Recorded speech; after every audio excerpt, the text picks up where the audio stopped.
Dun, dun, dun, dun. I feel good. I feel good. I look smaller. Hey, people, what's up? I'm gonna let y'all get on for a little bit. Happy Friday. Happy Friday. Marlene's back. I was gonna be back this early, but whatever, since might as well. What's up, people? Happy Friday. Happy Friday. Hope your day is going good. My day is not going that great, actually. My day's not going that great. I'm a bit sad. Your girl's a bit sad, a bit upset. I was very emotional this morning. So happy Friday, guys. Hope you're going good. Leave a comment. Start writing your comments so I know you're here. But unfortunate, like release. Hey Tia, hey Fumba, what's up, ladies? Unfortunately, sad news. Like I'm really sad. Really, really, really sad. You know, I'm seriously affected by this. So if you guys don't know, there is this, oh, thank you, Rissy. There is this black girl. She's African-American. Her name is SHA'CARRI Richardson. Honestly, the girl is fast. You know, I live in New Orleans. I think she used to go to LSU. So she, like here, she's a prodigy. She's a prodigy of like track. I mean, the girl's just fast. Like she just has a gift. Like God just gave her a gift, right? So I've known her for years, like just running. I think she was supposed to be a sophomore this year, but she dropped out of LSU as a freshman so she could go pro. Because there's like, you know, like if she had waited one more year, she could have benefited from the new rules because when you play collegiate, you can't really make money from your talent. The school makes money for you. So she had to leave if she really wanted to make money like that. So, I mean, it is her talent. So she left the school so she could go pro. So like 2 weeks ago, she ran super fast. I didn't think she ran that fast because I saw one of her pre-trials and it was the win. And she actually ran like 10.6 something. But last time when she qualified, she would run like 10.7. And I'm like, she's a little faster than that. So I didn't think she was. I was like, is she okay? Then to like yesterday, this blog in Jamaica said like, oh, she was going to be disqualified because she failed the drug test for something like marijuana. I was like, what the heck? So it's kind of weird because then like the neighborhood talk reposted it. And I was like, well, how come nobody else is talking about that? So then I go on the internet, I go on Google and like Twitter, like it was just all over the place that she had failed the drug test. I said, Jesus, right? Then it was like, oh, it's probably marijuana, whatever. Like, it's not like she took like, you know, steroids or like muscle, like performance enhancing drugs, but she took the ganja, right? So, oh my gosh. Then it was like, oh, she'll have a 30-day suspension. Then it's like, oh, they're going to completely like get rid of her, like her speed that she did last time, like the speed that she qualified. It's like it didn't happen. They're like, oh, she's not going to be able to run in the Olympics. I said, hold on, wait a minute, what? You know what I'm saying? Like, what's going on here? What's going on here? You know what I mean? So I think she's disqualified from, I don't know if she's disqualified from the entire Olympics or she's just disqualified from running the 100 meter, but she'll be able to run the relay. I don't know, right? I don't know. But I'm like, this is just so much. Like, it's overwhelming, right? And meanwhile, honestly, I'm not like Tabitha, you know, I wish I was like Tabitha. You know, she's very classy. She's very spiritual. She's very righteous, you know. I love God, but I'm just not there yet. Like me, honestly, I'm pissed. Like, you know what I'm saying? I am seriously pissed. I am very pissed. I am very, very upset. I am so upset, right? And so she tweeted, oh, I'm only human. And I'm like, can we stop with the bullshit? Okay, can we stop with the bullshit? You're 21 years old, sis. You're 21 and you're a professional. Like you intentionally left college. You intentionally stopped pursuing your education to go pro. This is what you wanted. You know what this is about. You see what I'm saying? Then it's like that she had an interview, which I will play the interview for you guys, like on Good Morning America, whatever. And so she's saying like, oh, that she lost her mom. I played with like she lost her mother, et cetera, et cetera. I'm like, what you like, hold up. Listen, I get it. You lost your mom. It's horrible. It's a horrible thing, right? It's horrible to lose a parent, right? But it's like, we also have to get to a place it's like where we understand also like accountability and responsibility. Imagine you take a job at will employment. You're not forced to work. It's at will employment. You decide to go work for somebody knowing that they do drug tests. Okay, you decide to go work for someone knowing that they randomly drug test and you show up to work high. Is this a joke? Like, is this a joke? What exactly are you trying to do here? What are you trying to do? You know what I'm saying? Like, it really hurts me. Like, in life, I'm not that fast. I don't have that kind of talent, right? But it's like, it's really hurtful to see someone like God blessed you with this. Like, you didn't pay for this gift. You were born with the gift.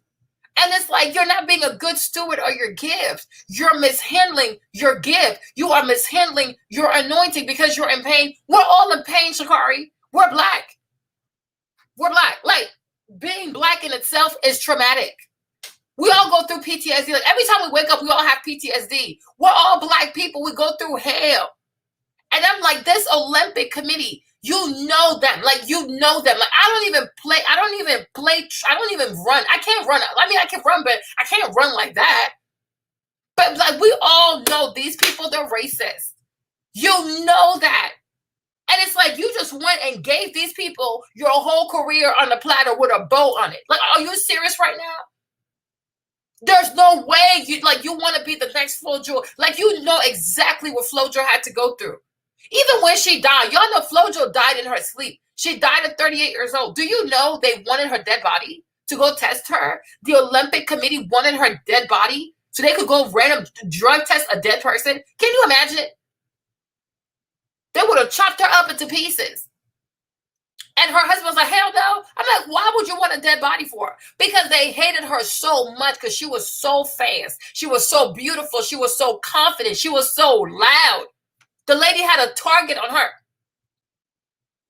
You know when you're black and you're gifted and you're excellent, you know it triggers them. You know. Like, come on, you're not new to this. You're true to this. You're black in America. You know this. You know they probably went through like Obama's trash. They probably went through Obama's everything, looking for something. They couldn't find nothing. You know how they do us. Like, come on now. We just celebrate like 100 years of Black Wall Street. Why did they burn these people down? They burned their businesses. They shot them, killed them. They did all kinds of evil stuff to black people. Why? Because how dare these black people live in excellence while the rest of America is living in poverty? You know they can't. I don't know. I don't know. I feel like this new generation of black children, I feel so bad for y'all. Because all this talk of inclusion, all this talk of, LGBTQ, gay pride, equality, I think it's messing y'all's mind up. Y'all really be believing this bullshit. Y'all really believe this stupidity. That you're not going to be equal to these people. They don't want you to be equal. It's marketing. They don't mean this stuff. They don't mean this. You really think white people want us to be their equal? Are you dumb? Are you stupid? You truly think white people like you? Like, I'm not trying to be that person. But you can't be this delusional. You cannot be this delusional. And come to find out, she's gay. She's a lesbian. Where's the LGBTQ coming to her rescue? Where they at? Where's the Rainbow Coalition? Where all these rainbow people at? It was just Pride Month. How come you don't see all these powerful white people who are LGBTQ come to her rescue? Where they at? The same people who would have fought for trans women, where they at? Oh, baby. You by yourself, baby? Oh, the rainbow ain't coming to the rescue? You mean all them rainbow folks not coming to save you? You see what I'm saying? And I've been telling you that I said all this stuff is fake love. It's fake. They don't like black people. Don't matter if you're straight or gay. We all black. They gonna treat you the same. They don't like us. Like, they just don't like us. They don't like us. They only like us when we're less than them.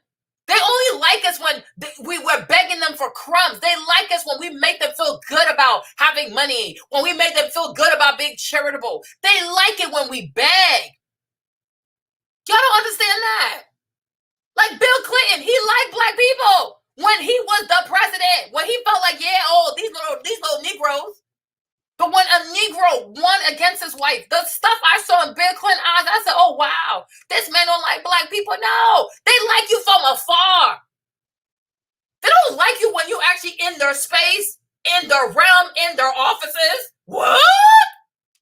How did you get through? The majority of white consciousness is they have a savior complex. And when they can't save you, they hate your guts. When they can't be your God, they hate your God. When they can't be your daddy and your mommy, they can't stand you.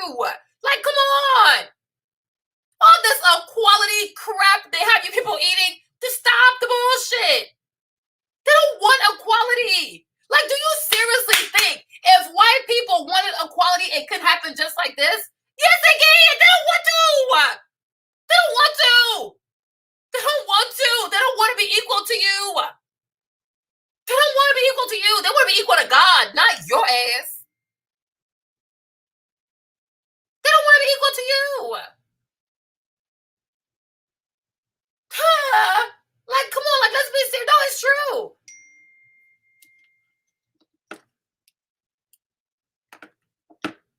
It's true. And that's the thing, like, these black kids are really out here thinking that, like, oh, the world is a better place, we're equal, and there's gay pride, and we just celebrated Pride Month. All these things are like, these are confusion politics. I'm so sorry. These are confusion politics. Pride my black ass. You can't even be proud to be black. It's stupidity.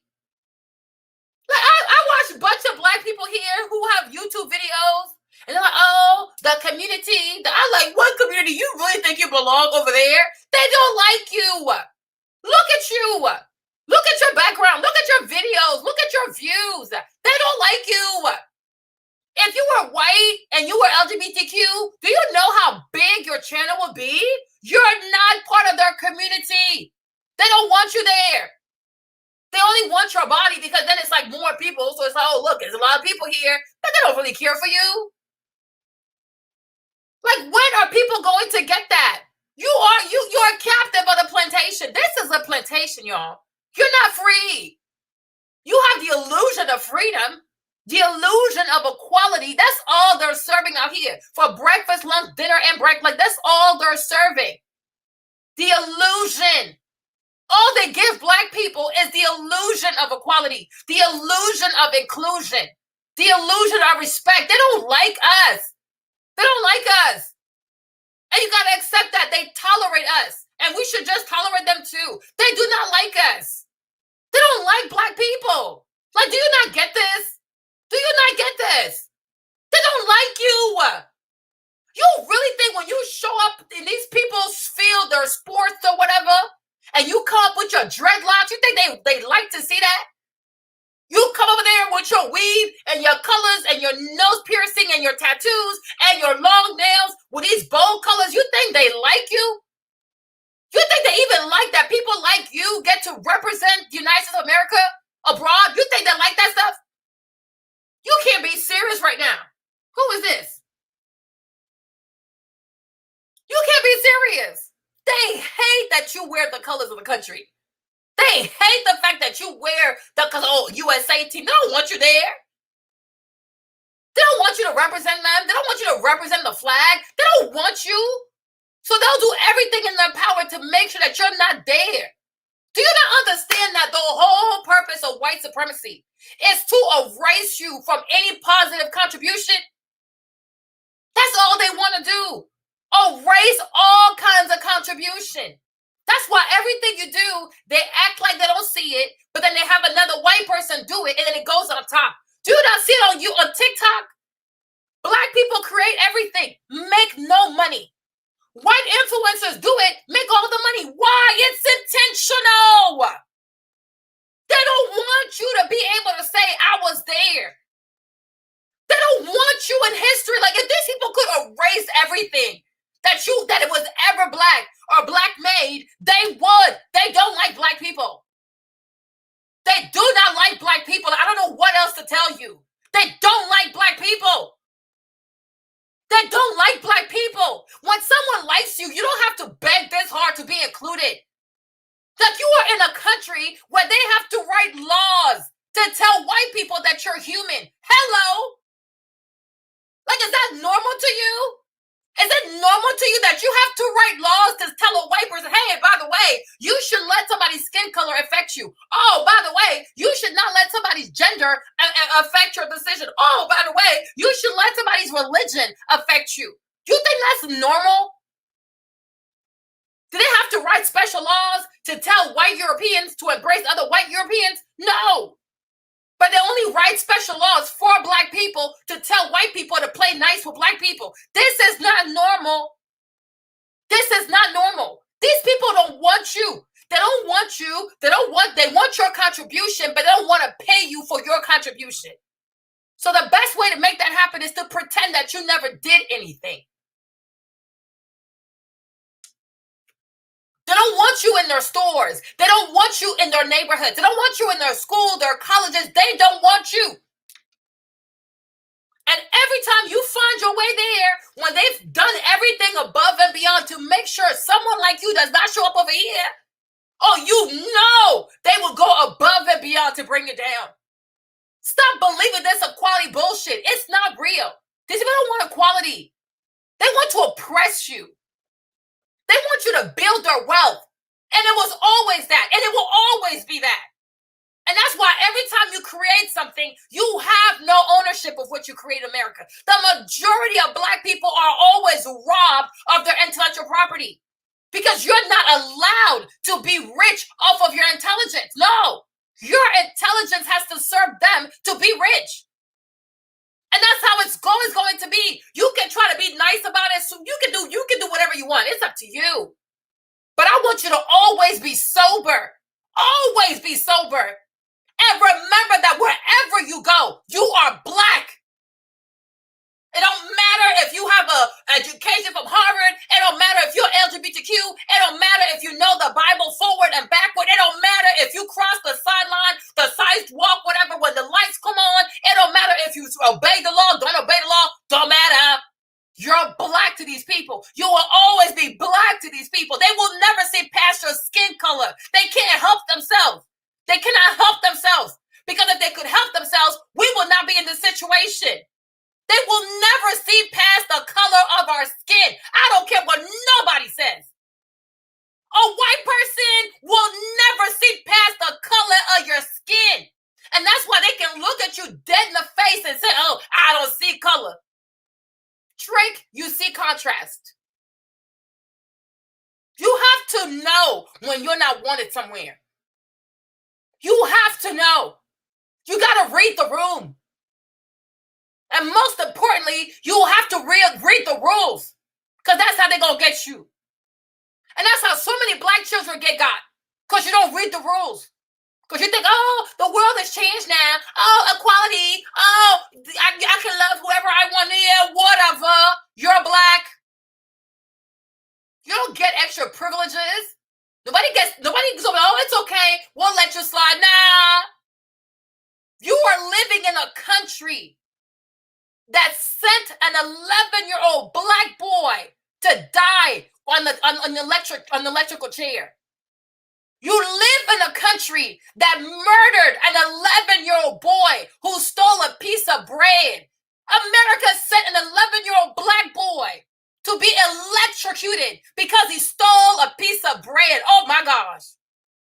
You live in a country that has fed black children to alligators. Wake the hell up. This is a country that thrives off of mutilating black people. They love to mutilate black people. Wake the hell up.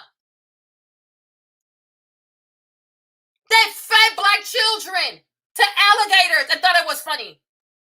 Welcome to Louisiana. You live in a country that had an 11-year-old boy be electrocuted, a black boy.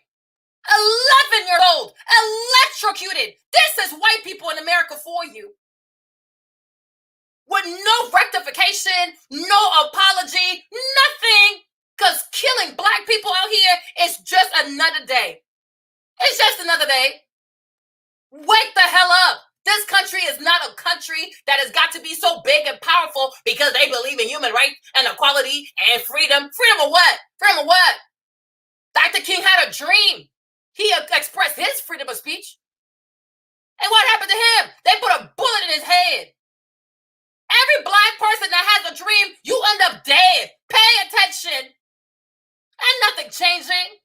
That's why I said I believe in reincarnation. The day on the calendar might change, but the same spirits remain. It's the same BS. Ain't nothing really changed. Dr. King had a dream. They put a bullet in his head. Don't you ever forget that. You think these people have evolved? You really think white psychology has evolved? You are crazy, because they're telling you can kiss somebody that got the same gender as you. No, they haven't evolved. They've always done that. Go study Greece. Go study Rome. They've always been homosexuals. They've always been into children. They've always been to pedophilia. It's always been with them. The hell? The hell? The hell? You are crazy. You black people are so dumb nowadays. You're so stupid. Pay attention. Pay attention. Because every day you out here living as a black person, guess what? Class is in session. Your ass is under scrutiny. A Negro does not get a pass. And most likely you will never get a pass. Is it fair? No. That's the way it goes, though. So be smart about it. Be smart about it. Be smart about how you move. Move better. Move like you got some sense. Move like you understand how your people fell into a trap. Move better. Is it that hard? Is it that hard to be open? Is it that hard to be vigilant? Is it that hard to be woke? Is it that hard to know that these people want to kill me? Is it that hard to know? Is it that hard to pay attention? They don't like us. And how many ways do we have to say this shit to y'all? They don't like us. You dig up far enough. Most of these white YouTubers have all called us niggas on this platform at one point in time. They don't like us. They've never liked us. White people don't like black people. I'm going to say it for y'all. Stop playing these games. They tolerate us. And the only reason why they let you get close to them, because you got something that benefits them. That's the only way you get close to white folks. When they see that you got something that benefits them. And once you stop being a benefit to these people, they throw you out like you never mattered. Y'all think we so cute because we got iPhones? Y'all think we so special because we got jobs and degrees? Nah. They treat us just like they did our ancestors. They ain't never gonna change. Because they are raised like that. They are indoctrinated like that. They are born like that. They are raised to see us as less than. Even when they say, oh, I love you, they're only in love with what they can get out of you. The majority of the time, it's your body parts. The white woman wants the black penis. The white man wants the black penis. That's all. They don't care about you. They don't even see you as a person. They don't even care about what you've been through. Don't even know what it really is to be black. They don't give a fuck. They want you to do all this monkey antics. Nigga, nigga, nigga. That's all they want you to do. And it's amusing to them. They will never stop seeing us as animals. Because that's how they find meaning in their life. They find meaning by dehumanizing you. And it makes them feel good about themselves. They don't like us. They don't like us. I ain't stupid. And I will never be stupid. They don't like me. And it's cool. I ain't gotta like them also. Ain't no problem. It's not no problem. It don't ever have to be a problem. Because I never asked anybody to like me. That's first and foremost. So it don't even bother me. Let's just start up there. You don't have to like me. Baby, I don't like you back. I just ask for respect. You see, y'all want to be liked. That's why y'all let Trump confuse you so much. Because Trump told y'all he didn't like you. No matter. You ain't gotta like me. I don't want you. I don't like you also. I don't like you. I don't have to like you. And plus, how am I supposed to like you? How can you read the stuff in these history books and like people like that? I don't know. You help me. Help me. How would you like anybody that did this to your people? How? So you ain't gotta like me? I don't need you to like me. Stay over there. I'll stay over here. But you gonna respect me though. I don't need you to like me. Like, oh God, I don't care about all this stuff. I sure don't.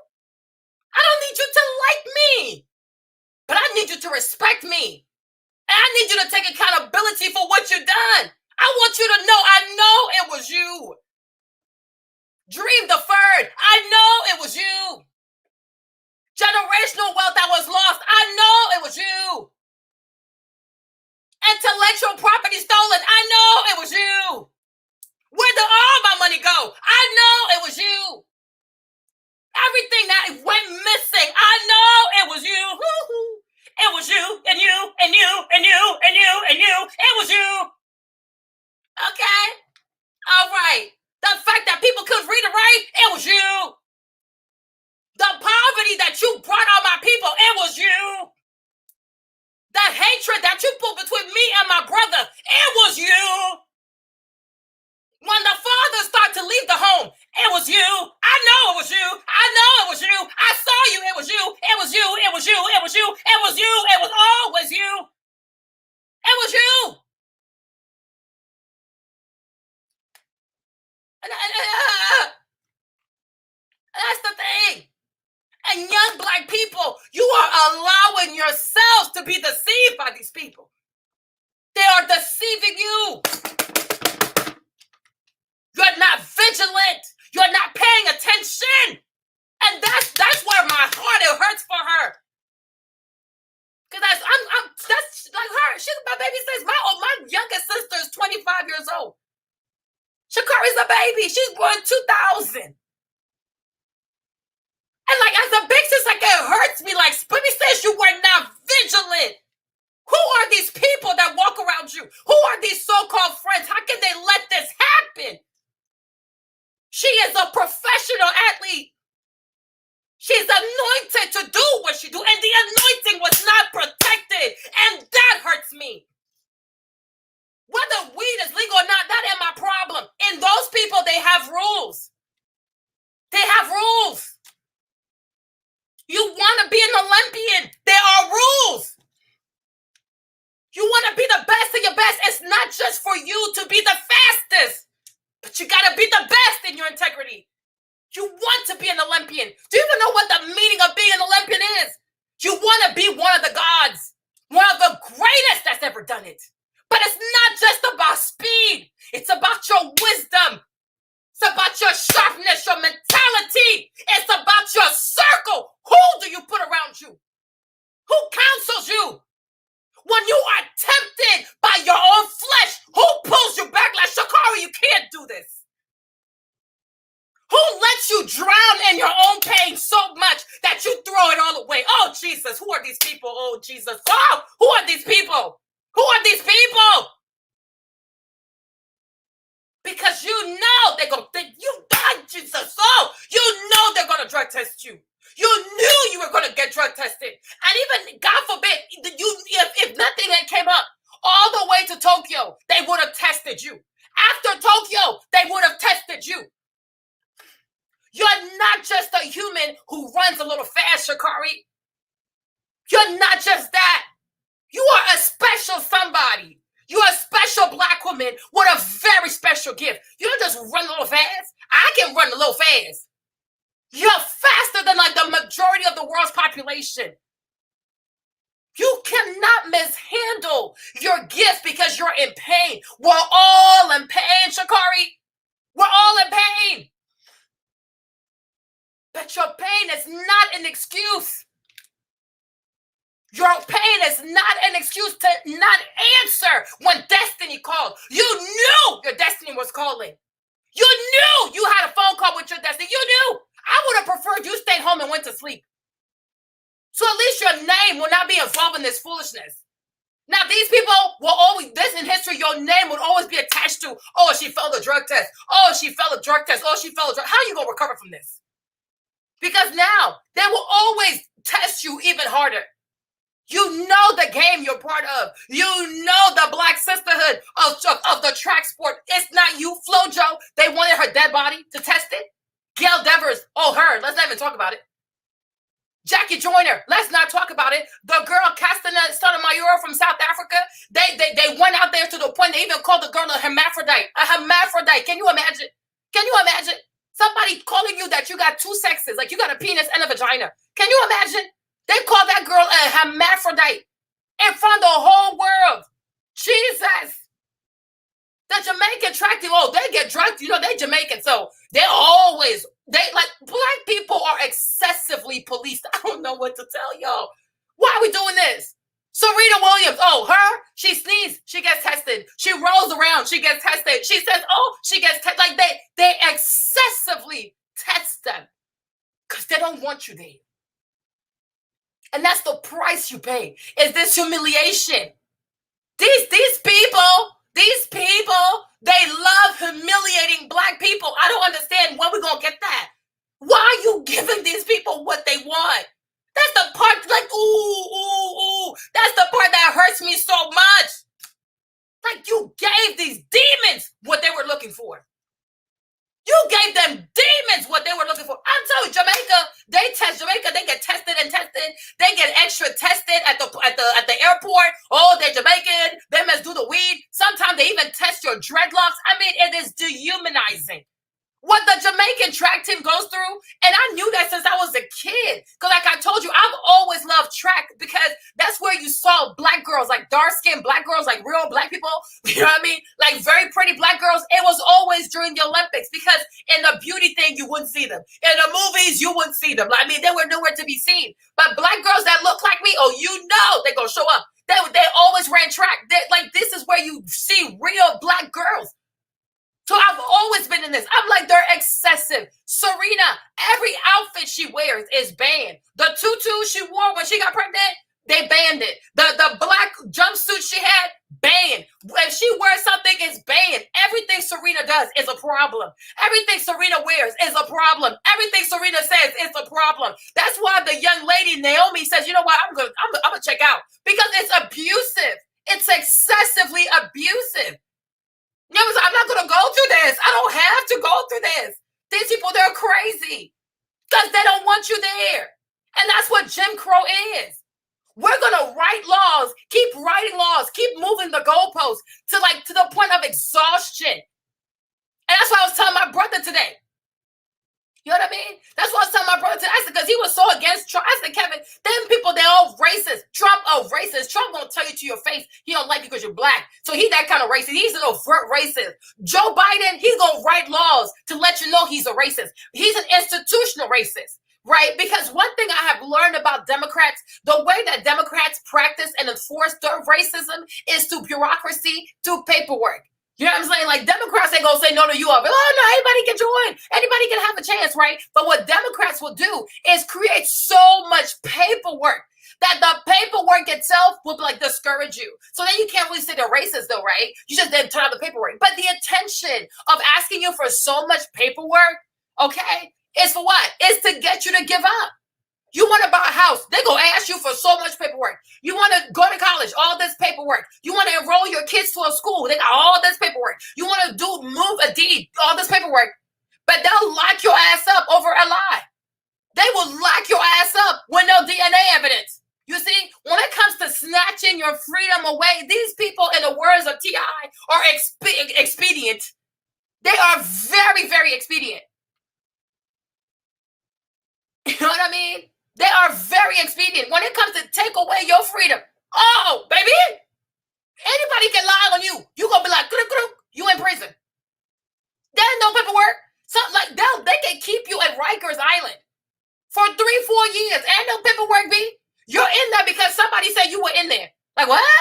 You can end up at Rikers because they'll use RICO. And somebody just says your name. So because they were running some kind of investigation, somebody brought up your name, they do a whole RICO case, they put your name in there, next thing you know, you're sitting at Rikers Island for 3 years. No court date, no bail hearing, nothing. You're just in there. Is you guilty? Is you guilty? Is you not guilty? They don't care. They don't care.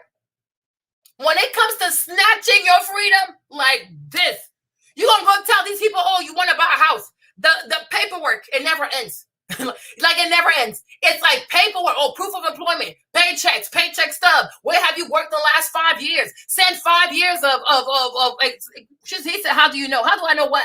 You know what I mean? Send 5 years of this, send that. Like your grand people's freedom papers. It's like, damn. You want to go ask the bank for a loan? Oh gosh, they're gonna ask you for this, ask you for that. Do you have an asset? Do you have this? Have you ever filed for bankruptcy? Did you ever commit a crime? Did you because they don't want to give it to you. They don't want you to have it. You want to go sign up your kids at a school. Oh, do you have this? Proof of residency. Do you have an ID? Do you have this? Do you have that? Do you have a physical? Do you have that? Because they don't want you there. That's how Democrats do what they do. They discriminate. They enforce their racism through bureaucracy and paperwork because they don't want to give it to you. So they make these great promises and then they never have to deliver because they're going to make the paperwork so difficult. You will never get the money. You'll never get it. You'll be tired. You're like, it's exhausting. Another thing that Democrats do also, they charge fees for everything. You need to ask these people who are illegal or anybody trying to have a green card or have a U.S. citizenship. You need to go ask them how much they pay for the stuff. This piece of paper, $600. This form, $650. The visa, this, that. The picture, $25. This. I mean, like they charge you for every piece of paper. Everything costs $500. What the heck? That's what they do. Oh my gosh. They don't like us. Like, I don't know what else to tell y'all. I know it's sad, but it's the truth. I think like the sooner Black people accept the truth for what it is, everybody's going to do better. Because truth be told, when Black people lived by themselves, when everything was segregated, you know what I mean? Black people were actually doing better. They were actually doing better. Like, look at what integration has done for Black people. It's horrible. It is horrible.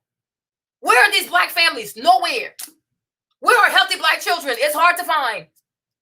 Okay? Look, you need to take them like, yo, is integration really good for me? And now they're like, they divide Black people into different groups. You're in this group, or you're gay, you go over here. You're this, you're that. Like all they want to do is divide Black people into more groups. They got the Black gay group, the Black lesbian group, the Black queer group, the Black transgender group, the Black single mama group, the Black divorcee group, the Black inmate group, it's like, yo, we Black. This is too confusing. Why do you think Africa not going nowhere? Because they've divided all these Africans into you're this ethnicity, you're this ethnicity, you're this, you're this, you're this, you're this, you're that. And everybody's confused. Instead of saying, yo, we all Black. Like, it's enough.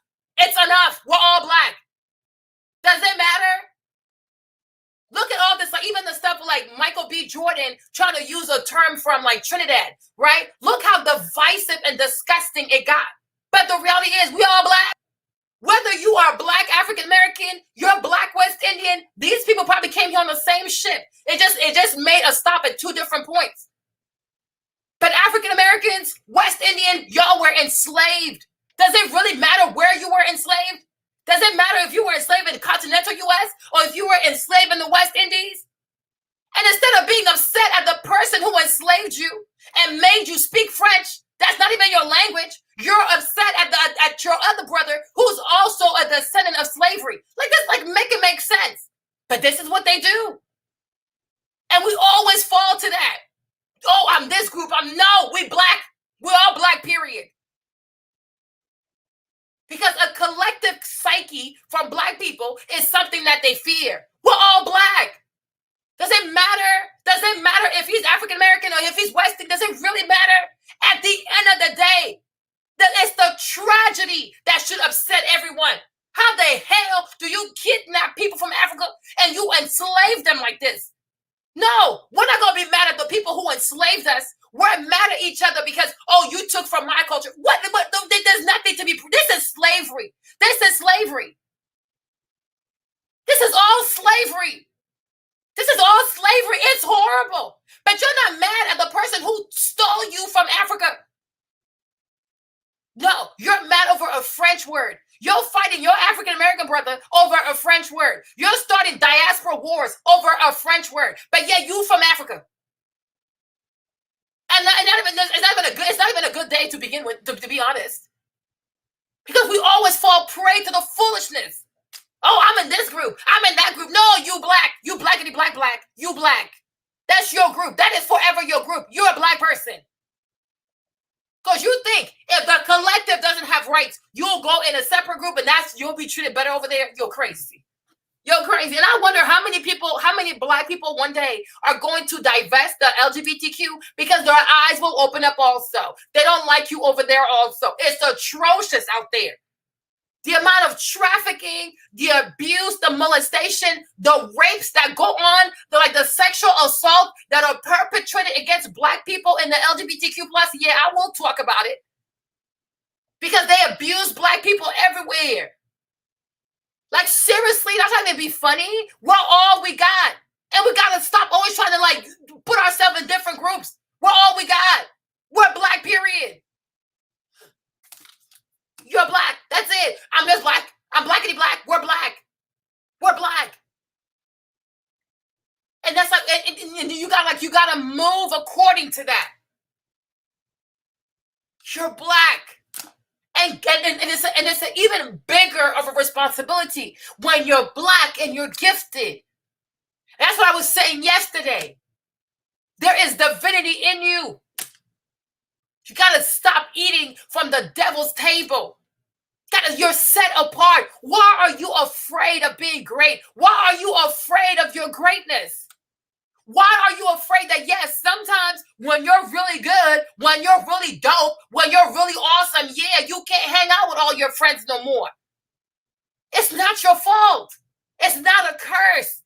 It's not a burden. You are blessed. You are a Messiah. You are prophetic. And sometimes, in order for your people to do better, you have to leave them behind. Pursue your dreams. Accomplish your destiny so they can be like, wow, this is possible. This is possible. Separation is not easy. People going to talk about you, oh, she changed. Yes. Because change is part of life. We wouldn't have butterflies without change. Everybody has to go through some kind of metamorphosis. Everybody has to go from being larva to being a weird-looking, nasty little thing to transforming into a majestic, beautiful butterfly. Become your butterfly. Carry the colors of brightness of your destiny. Why you want to be out here look like a damn moth and then the part of your wings is missing? What about, you don't want that? You don't want that? Yeah, destiny is bright. It makes people uncomfortable. Oh, well, so what? You can't keep hanging around people who don't value how blessed you are. You can't keep walking around with people who don't want to fight for your anointing.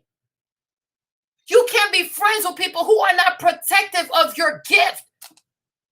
I'm telling y'all, you don't have a real friend until somebody fights you over you trying to fuck up your life. Because a real friend will fight you when you try to do something that's stupid. Like, don't do this, friend. You got an opportunity that most people will never get. This stuff can't wait. Shit, we're all doing with you. Real friends will transform themselves for you to reach your full potential. They will be awakened by your potential. Like, yo, I'm friends with someone who's great. I am friends with someone who has power. I am friends with somebody who's influential. I need to wake the hell up because I want to be where she's going. So what do I have to do? So I don't become a stumping stone for my sister. Stop doing this to your own people. And give permission to your friends to grow. Give permission to your friends to be better than you. Stop holding people back because you're afraid to be alone. Yeah, listen. Allow people to outgrow you and allow yourself to outgrow your friends. They will understand. Maybe not today, maybe not tomorrow, but you got to answer to your destiny, not their stupid ass needs. What you look like being a professional athlete of your caliber? Or hanging out with a bunch of random people smoking the weed. They ain't got shit to do. And now you're the one by yourself got to answer these questions. Where they at? Where are these people? Why do they come out and say, oh yeah, we told her to go smoke this stuff? Idiots. Where are these people? Now, this is ridiculous. I'm human. Yes, you're human. That means you have the power to make better choices. You wanted that. It's just like me, like, yo, like on some real stuff. On some real stuff. We got to stop acting like we don't already know what's out there. We got to stop. And the reason why so many young Black people get caught, because I've come to realize that today there's such a spirit of rebellion in our young people. Such a spirit of rebellion. A bunch of know-it-alls yet don't know shit. And when you get caught, you start crying. It's your punk ass. Be bold now. Be loud now. You want to to talk to these young people, they think they know everything. Last time I talked to my little sister, she wouldn't even stop. I said, can you stop and breathe for a second? What you know about life you gonna tell me? It's like us. She's like, oh, Marlene, you were right. Of course I'm right. Such a spirit of rebellion. Humble yourself. Talk less, listen more. Yes, you're gifted, but you ain't the first and you ain't gonna be the last. You ain't that much of somebody special. Don't you ever think that, oh, I'm so good at what I do. Yeah. But God, he blesses many people. And like the word says, pride comes before the fall. Now you want to humble yourself. I'm only human. Where was all that humility before? Like there's such a spirit of rebelliousness in young people today. You say 1, they say 20. You say 20, they say 100. You say, oh, carry yourself a certain way. Oh, you're shaming me. Oh, shut up. Shut the hell up. And you see, and this is why African parents will shame you in private before you end up being shamed all over Google.com. Huh? Don't listen to nothing. Because social media got you thinking that these fake ass celebrities gonna look out for you. You are stupid as hell. You is stupid as hell. You think Meg Thee Stallion gonna come for you? You think something happens to you out here? Them hot girl summer chick, the hot girl summer battalion gonna come to your rescue? Huh? You think if something happens to you out here, the Barb's gonna come save you? You on your own, sis. What kind of people this is that don't listen? Don't take advice from nothing. Take advice from no one. Think you know everything because you have a talent. What is a talent if you ain't got the brains to use your talent to get you places? Might as well be an idiot. To have such talent and such arrogance and cockiness just to embarrass yourself on the world stage. You're the whole pothead of the club. How does that make you feel? How does that make you feel? How does that make you feel? Don't listen to nothing. Listen to no one. Think you know everything. You're going to be embarrassed. You'll be embarrassed. You will be embarrassed. God will embarrass you. God will shame you. Because people who don't listen, God will find a way. Like they say, a hard head makes for a soft bottom. You'll be humbled. It's a matter of time. There's somebody here, TikTok. It's a matter of time. You have to listen. Calm yourself and listen to what must be said. You need to listen. You need guidance. Because I think this girl, SHA'CARRI, people have been telling her about her attitude. She don't want to listen. You can't be this cocky. You can't be this arrogant. You can't be this flashy. Long hair, loud colors, tattoos and nails. And you don't know that you just put a target on your back. You don't know you have it. When you walk like that, you better deliver. Not just in your speed, but in your character, in your business. You don't think Beyonce knows these people have it out for her? You don't think Beyonce knows these people be trying to get her down, knock her down? But you see, Beyonce, you're not going to catch her slipping because her business is proper. Her paperwork is correct. Beyonce knows how to carry herself. Because Beyonce knows exactly what she does. She knows what kind of demon this music industry is. But why is it that so many girls get consumed by the industry, devoured by the industry? And like almost like 25 years later, Beyonce is still standing. She ain't no crackhead. She ain't no drunk. She ain't no industry whore. Can no man say, oh, I bought her Bentley and took it back? No.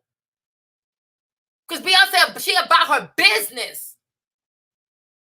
You don't play with Beyonce. You don't even play with Beyonce's lighting. You'll get fired. Beyonce don't play. Beyonce is here to show us this is how you make it in America. You read the rules. You even read the fine print. You better read it all. Because they wait for you. They always wait for us. Read the rules. Read the fine print. Read everything. And so help you God. But when you decide to be cocky and arrogant, when you decide to be flamboyant, you better be following these rules now. Because they're going to want to humble you. And they did. Now, there's always going to be a question mark over everything you do. This couldn't have waited. Oh, but Marlene, she lost her mom. It happens. She's a professional. It's a whole different kind of mindset. And if she's not ready for that mindset, she should have stayed in college. Like, seriously. Because it's the big people league now.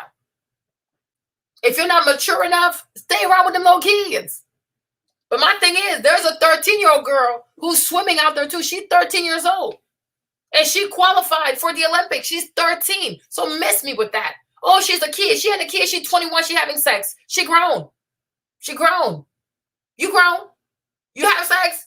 You pay your own bills. You do whatever you want. I'm a grown woman. I can do whatever I want. Then it is what it is, boo-boo. Y'all can pick and choose. When you do whatever you want, you're grown. But as soon as there are consequences, oh, she's a kid. She's a what? Kid don't be having sex. Okay. I'm going to tell you, this the kind of mom I'm going to be.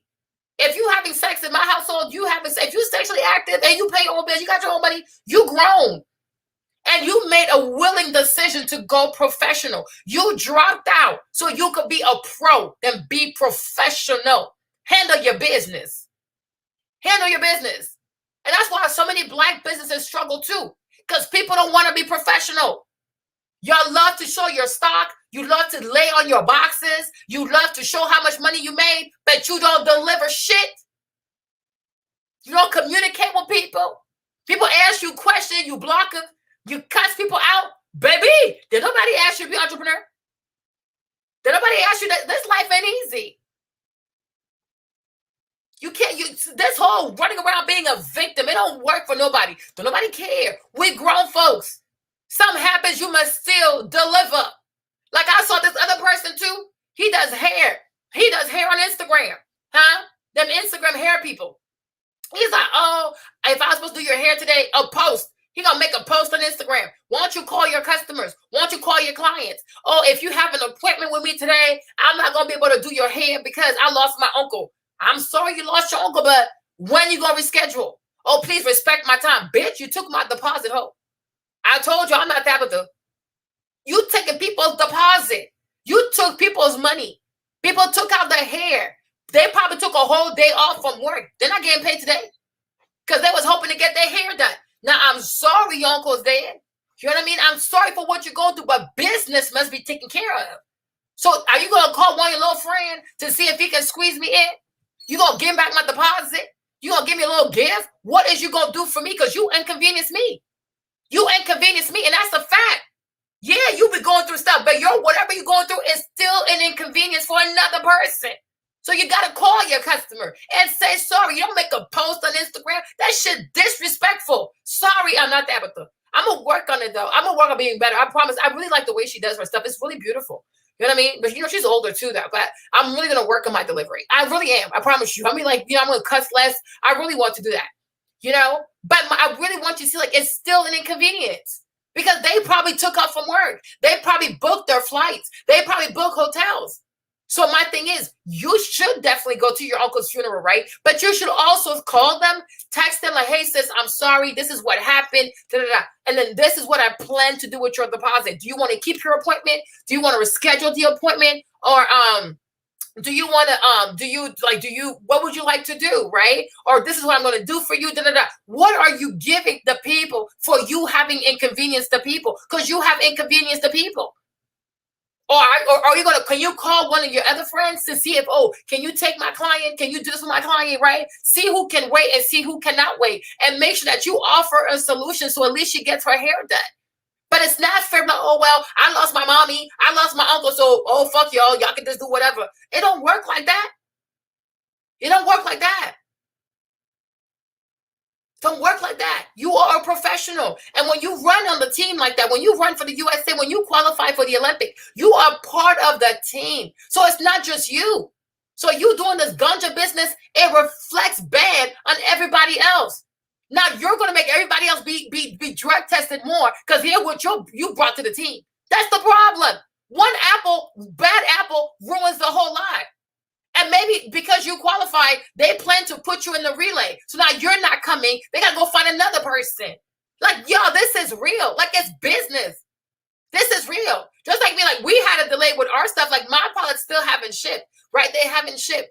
First they were going to ship late because I told people April 15th. Then they weren't we're not going to make April 15th. So I said, okay, let's add some gifts to it. So it's like, because they waited and they were not supposed to wait. Then it's like, oh, there's another issue. You know what? Whatever. This is crazy.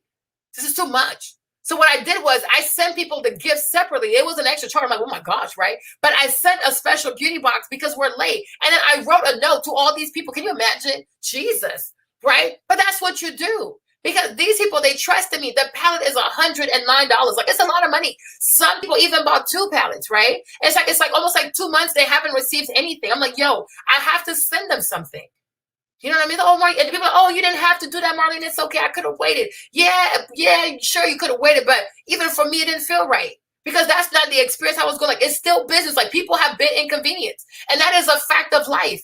And when you decide to be an entrepreneur, when you decide to be professional, anything, you don't get to say, oh, well, I'm sad today. It don't work like that. You are on a professional level. This is not amateur. This is not JV. This is professional. You are a Nike athlete. And if you can't handle the pressure of being a professional, then go back to the hood. Go back to being ratchet.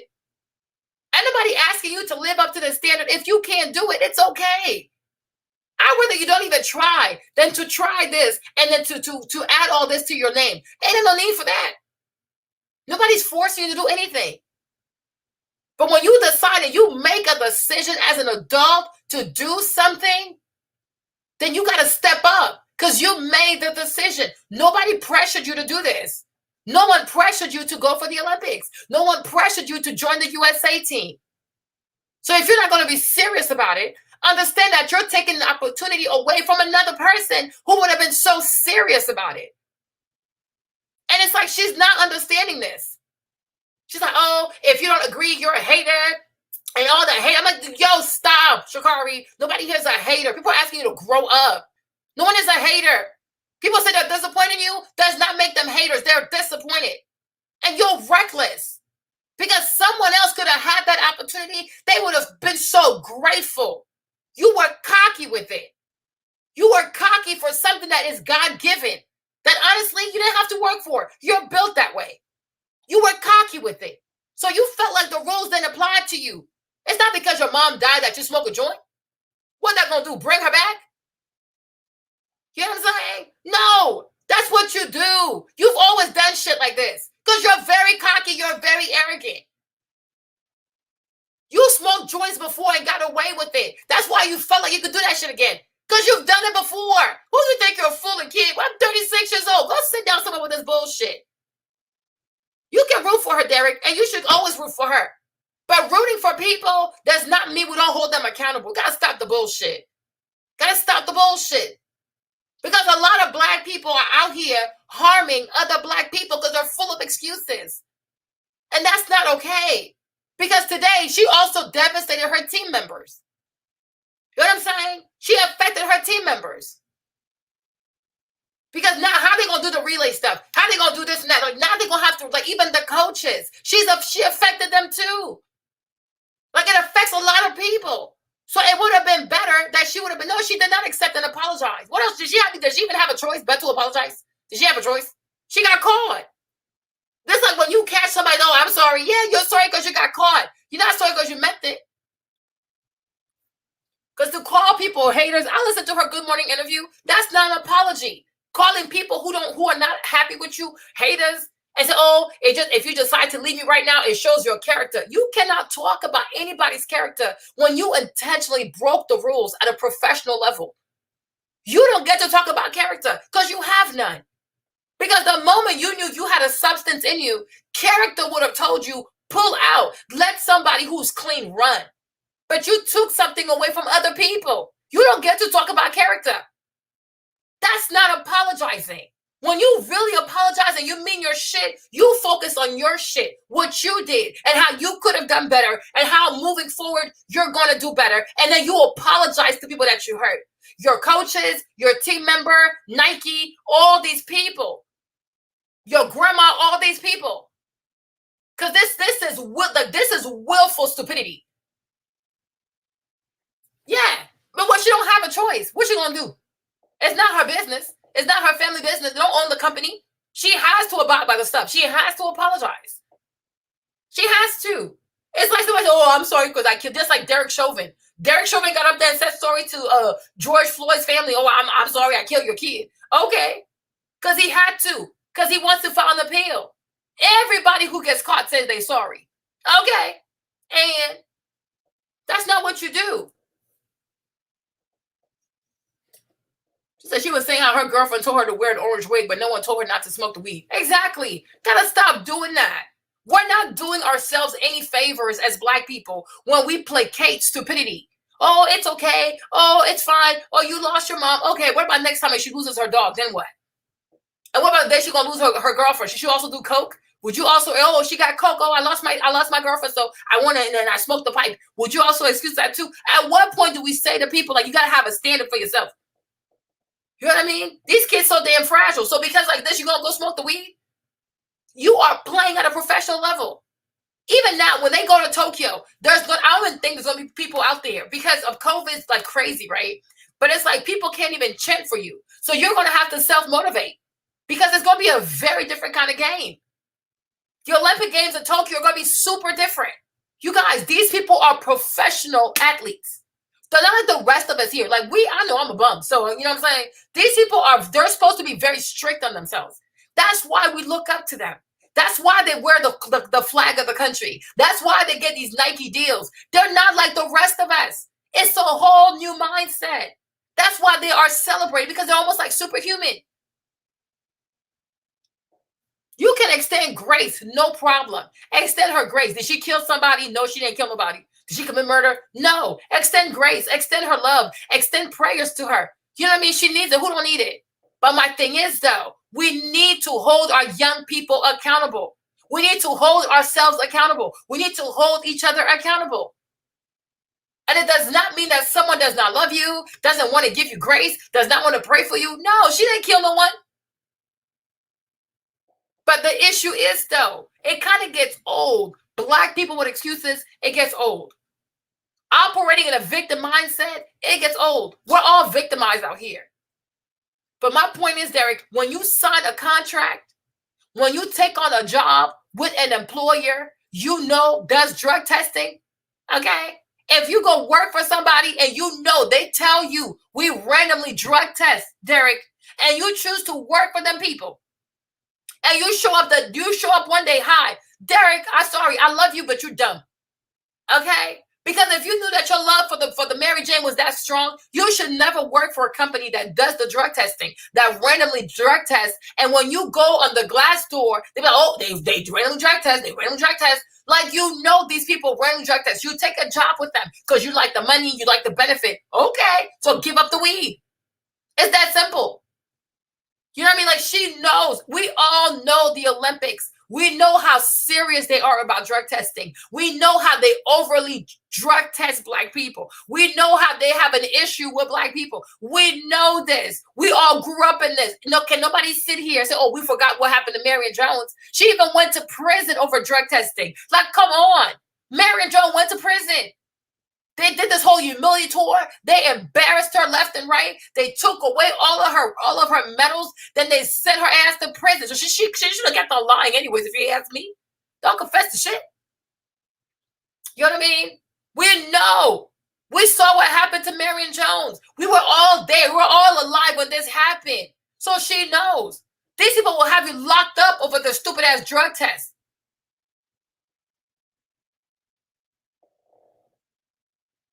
You know what I mean? Like, we gotta stop doing that. You know what I mean? You're a professional athlete. You can't enjoy like recreational things the way these bums out here do. You're not a bum. You are a professional athlete. This is her career, Derek. This is how she eats. This is how she provides for herself. And if something happens to her, what person will write her a check? Even all these celebrities who follow her. How many of them, if SHA'CARRI can't pay her rent next month, go pay her rent?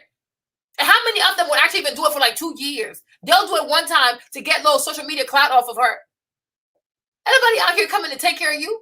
So when you're blessed like that you can be a multi-millionaire and get all these endorsement deals, the weed can wait. I'm just saying. I don't think people are bashing her. You know what I mean? I don't know if people are bashing her. I mean, some people are bashing her. I'm not bashing her. I won't bash her. But I am very upset, though. I am very upset because you have to know. And we all need to know this. You step into corporate America, you need to know what you're getting yourself into. That's why they have all these Glassdoor reviews. They have they have reviews of companies everywhere. People tell you what their experience was. People, like today, you know what you get yourself into. Any company you want to work for, you go on their Glassdoor. You can see the pros and cons. You need to be aware before you step into the lion's den. You need to be aware. You go on Glassdoor, they're going to tell you who these people are. So when you decide to take a job with them, you can't say, oh, I didn't know. No, you knew, or you had the opportunity to know. You chose not to do your research. You don't enter into a contract, a work contract with people, and not understand the stipulation of your employment. You can't do stuff like that. You're grown. 21, she's an adult. She's an adult. So I would have preferred you would have even passed out on the race and stayed home and slept and cried. Because at least your name would have been clean. Your name would have been clean. But now they got your name in the stuff. And it's always going to stay with you. And this is a business. Like all this like Olympic stuff, this running stuff, your name is everything. Because once they have you and you fail the drug test for the rest of your career, you are in the radar. And you think she's done? She don't have to go deal with Nike. Because what happened when Allison Felix got pregnant, Nike dropped her because she got pregnant. Huh? They dropped her because of her pregnancy because she couldn't fulfill her contract, her Nike contract. So they dropped Allison Felix over a pregnancy. Over a pregnancy. Can you imagine? Something natural. Now, that's actually natural. Okay? But like now, she's going to have to go face Nike. And does Nike want to have somebody who failed the drug test on the roster as a Nike athlete? Is that what they want to show the children? Like this stuff is real. You haven't even won an Olympic medal yet. You're already a liability. Like, come on. This stuff is real. And God forbid they take your Nike contract away. How are you going to eat? That's the whole reason why she left LSU. And I don't even know if she could go back to LSU. Like, this is how you eat. This is how you take care of yourself and your grandma and your family. Like, y'all, I don't know. I'm confused right now. I'm confused. How many people can say I'm a Nike athlete? How many people? And when you get to that level, Derek, I repeat, nobody gives a fuck about your excuses. Because now we are at a very professional level. This is the global stage we're talking about. This is not running at your little high school, running your little college. No. You're running for the Olympics. And you represent the USA. Like you ran like this, you have the whole flag on your stuff. Like this is seriously, like this is serious. You're representing your country. You're representing your coaches. You're representing your teammates. No, she dropped out of LSU to go pro. You can't go like the money thing. Like she couldn't go. She can't be you because before this thing that just happened, the new ruling where now collegiate athletes can get paid. You couldn't get paid. She left LSU as a freshman. She left. She quit. She quit to go pro. She's not in school anymore. You know what I mean? She's not in school. She didn't even finish her education. And if it was me, I don't know if she could go back. I think she needs to go back. But I don't know. I don't know if she can or she goes. Can she run? But I'm like, she should definitely finish her education. Especially if she makes these kinds of choices. She needs to have a backup plan. Because now I'm scared. Now I'm scared. You didn't even finish your college degree. And you're out here, you're doing stuff like this. I mean, come on. Like if this thing is taken from you, what do you have? What do you have? You know what I mean? What do you have? Yeah. Nike be dropping people for like natural things like, oh, you got pregnant, you're getting dropped. I don't think so. I think she left LSU. From what I read on this, I think you can look it up. But I thought she left LSU because she wanted to go professional. And you can't go pro because she's a Nike pro athlete. You know, I don't think you can go pro and be a collegiate. I don't think so. I think once you make money, you can no longer go back or whatever. Yeah, go look it up. I think she dropped out. I think like she left after her because she's supposed to come back for her sophomore year. She said no, she's not coming back for the sophomore year. She's gonna go pro and make money because she's fast now. So why should she wait in case something happens to her? So that's why she left. You know what I'm saying? Because I like girls who run track. I just think it's freaking impressive. Because I wish I was that fast, but I'm not. You know what I mean? I just think it's impressive.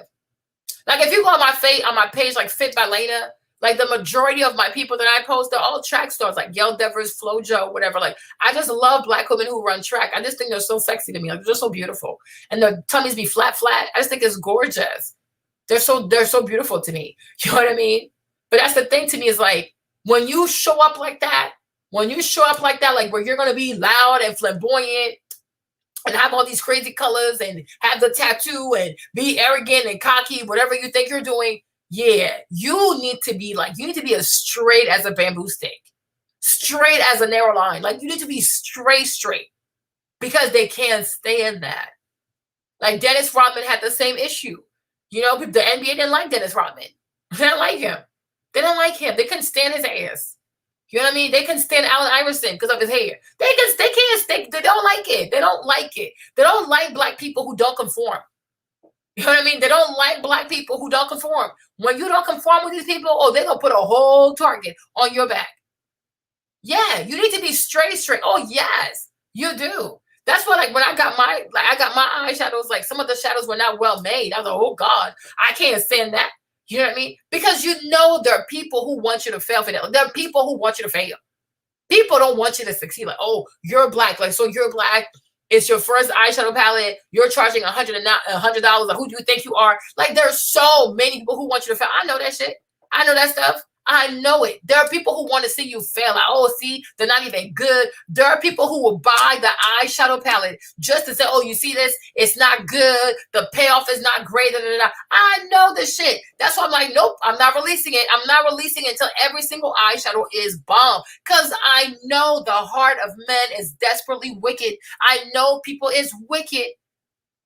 Because I bet you, like, let's say I had sent the stuff out. You would have, like, people would have been excited to buy it just to give me bad reviews. That's what people are. People want to talk more about your flaws, your failures, your shortcomings than they want to talk about the good. That's why it hurts me that she did this. It hurts me that she mishandled this. You know what I mean? Because even I sell eyeshadows, and I know. Because she did leave. I'm Derek. Derek, I'm into track, boo-boo. Don't play with me. Don't blame me. Okay? And I'm telling you, all these girls are going to be tested nonstop every day until they get to Tokyo. Once they get to Tokyo, they're going to be tested nonstop. Once they're done with the test, when they come back to America, they're going to be tested. These girls have to know for the next year. I'm talking to like maybe like the end of 2022, they will go through all kinds of random drug tests. I will not even be in the presence of somebody smoking. I wouldn't even be in the presence of somebody who smoked last week. Okay? Like, it's that serious. Because it's not even enough to win in Tokyo. You got to secure the win. So first you got to secure your qualification. Then you got to secure the win. Once you get the win, you got to secure your medal. So they have to know this from now until 2023. They better just drink water. Drink water. Drink what you know. Be around people you know. Anything smells funny, get the hell out. Oh, yes, boo-boo. That's what we're talking about out here. These people, they're evil. I went through the same thing. Yeah, they also banned the swimming caps for black people. Listen, these people, they're racist, okay? I went through the same thing, doing all the science stuff. Went through the same thing. Like, even when I had group projects, let me tell you something, okay? Yam and water. I know that's right, okay? Stick to yam, and you might even want to plant your own yam, okay? That way you know where the water came from. Yeah, you know where the soil came from, okay? Like, this is not even a joke. You know what I'm saying? This is not even a joke. Oh, yes. They banned the swimming caps. Because they say, oh, why should they allow different swimming caps? You guys, these girls need to know this. Anybody that's black, that got qualified, from now all the way until 2023, drink water.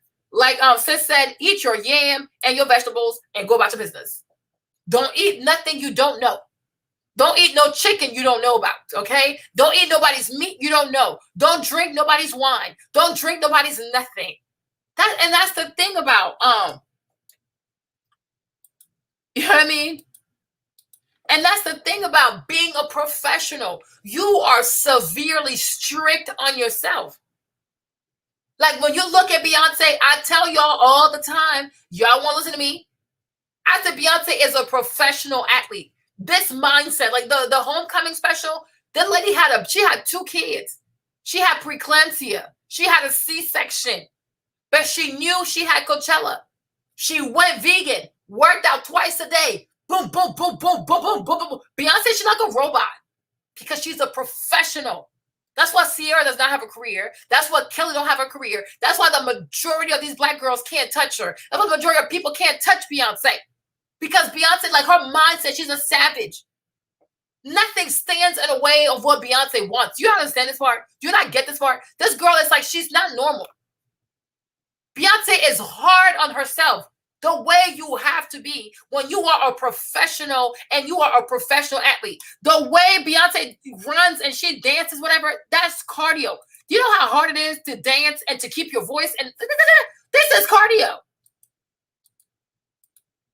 You know what I mean? Like Beyonce has strong work ethics. It's not a joke.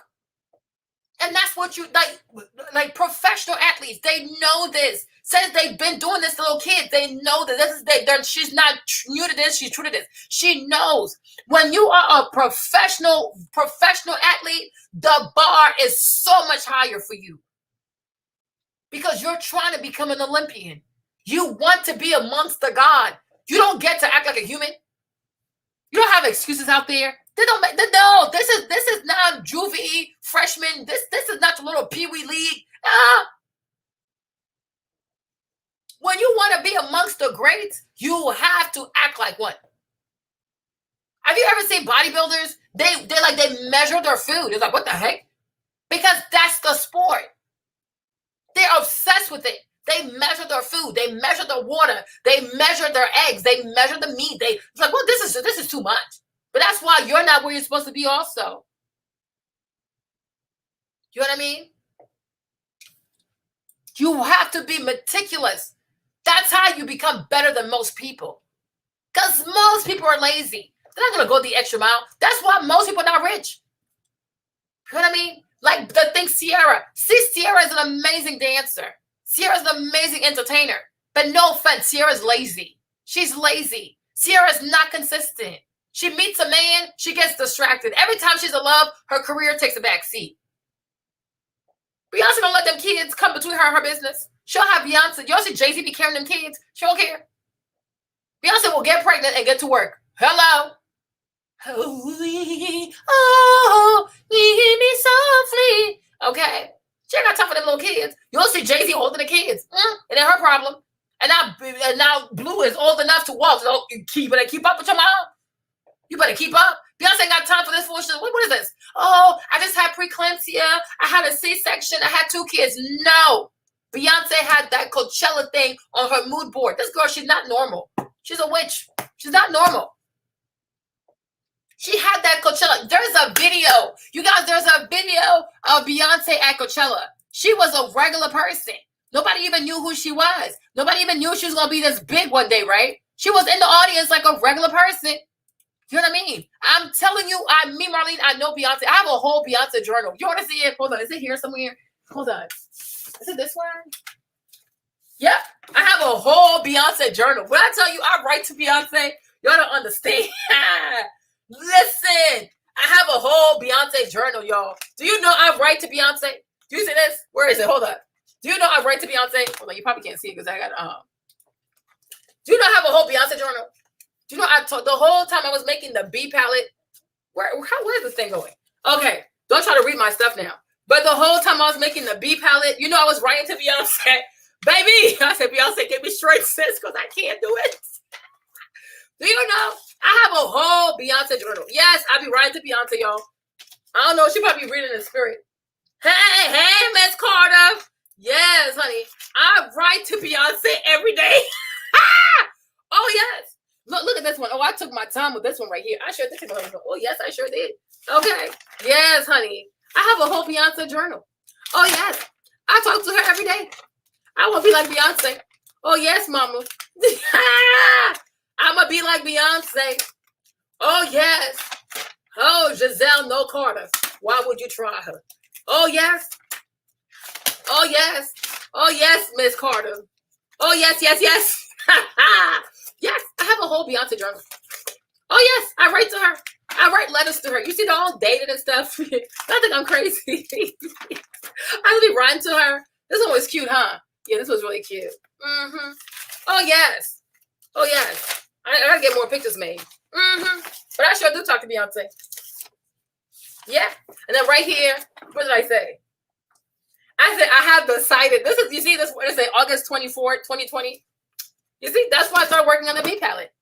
I said I have decided to manifest Beyonce wearing the Beehive palette from the Lou palette, right? I truly believe that Beyonce will promo this palette. I believe that she'll wear this eyeshadow, the lip gloss, the lashes, the pigment, the glitter, the body shimmers, and all. I truly believe that Beyonce, that it will be done as such because Jesus told me to have faith. Jesus said simply to have faith like a mustard seed. My faith is definitely bigger than a mustard seed. Yesterday, I watched a video. Okay, whatever this is, but yeah. Then I have like a little mustard seed seed right here. Somebody gave me that.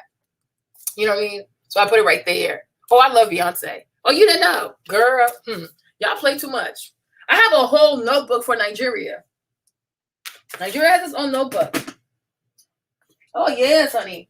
There's a whole, this is the Nigeria scrapbook. Oh, who is that? Uh-oh. Oh. Tiwa Savage, Aquarius gang. Okay. Yeah, you have like Chidima right here. That's really cute.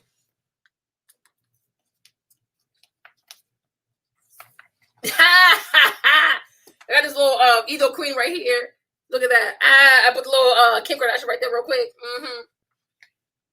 These are all my people. I don't want you to see their names though.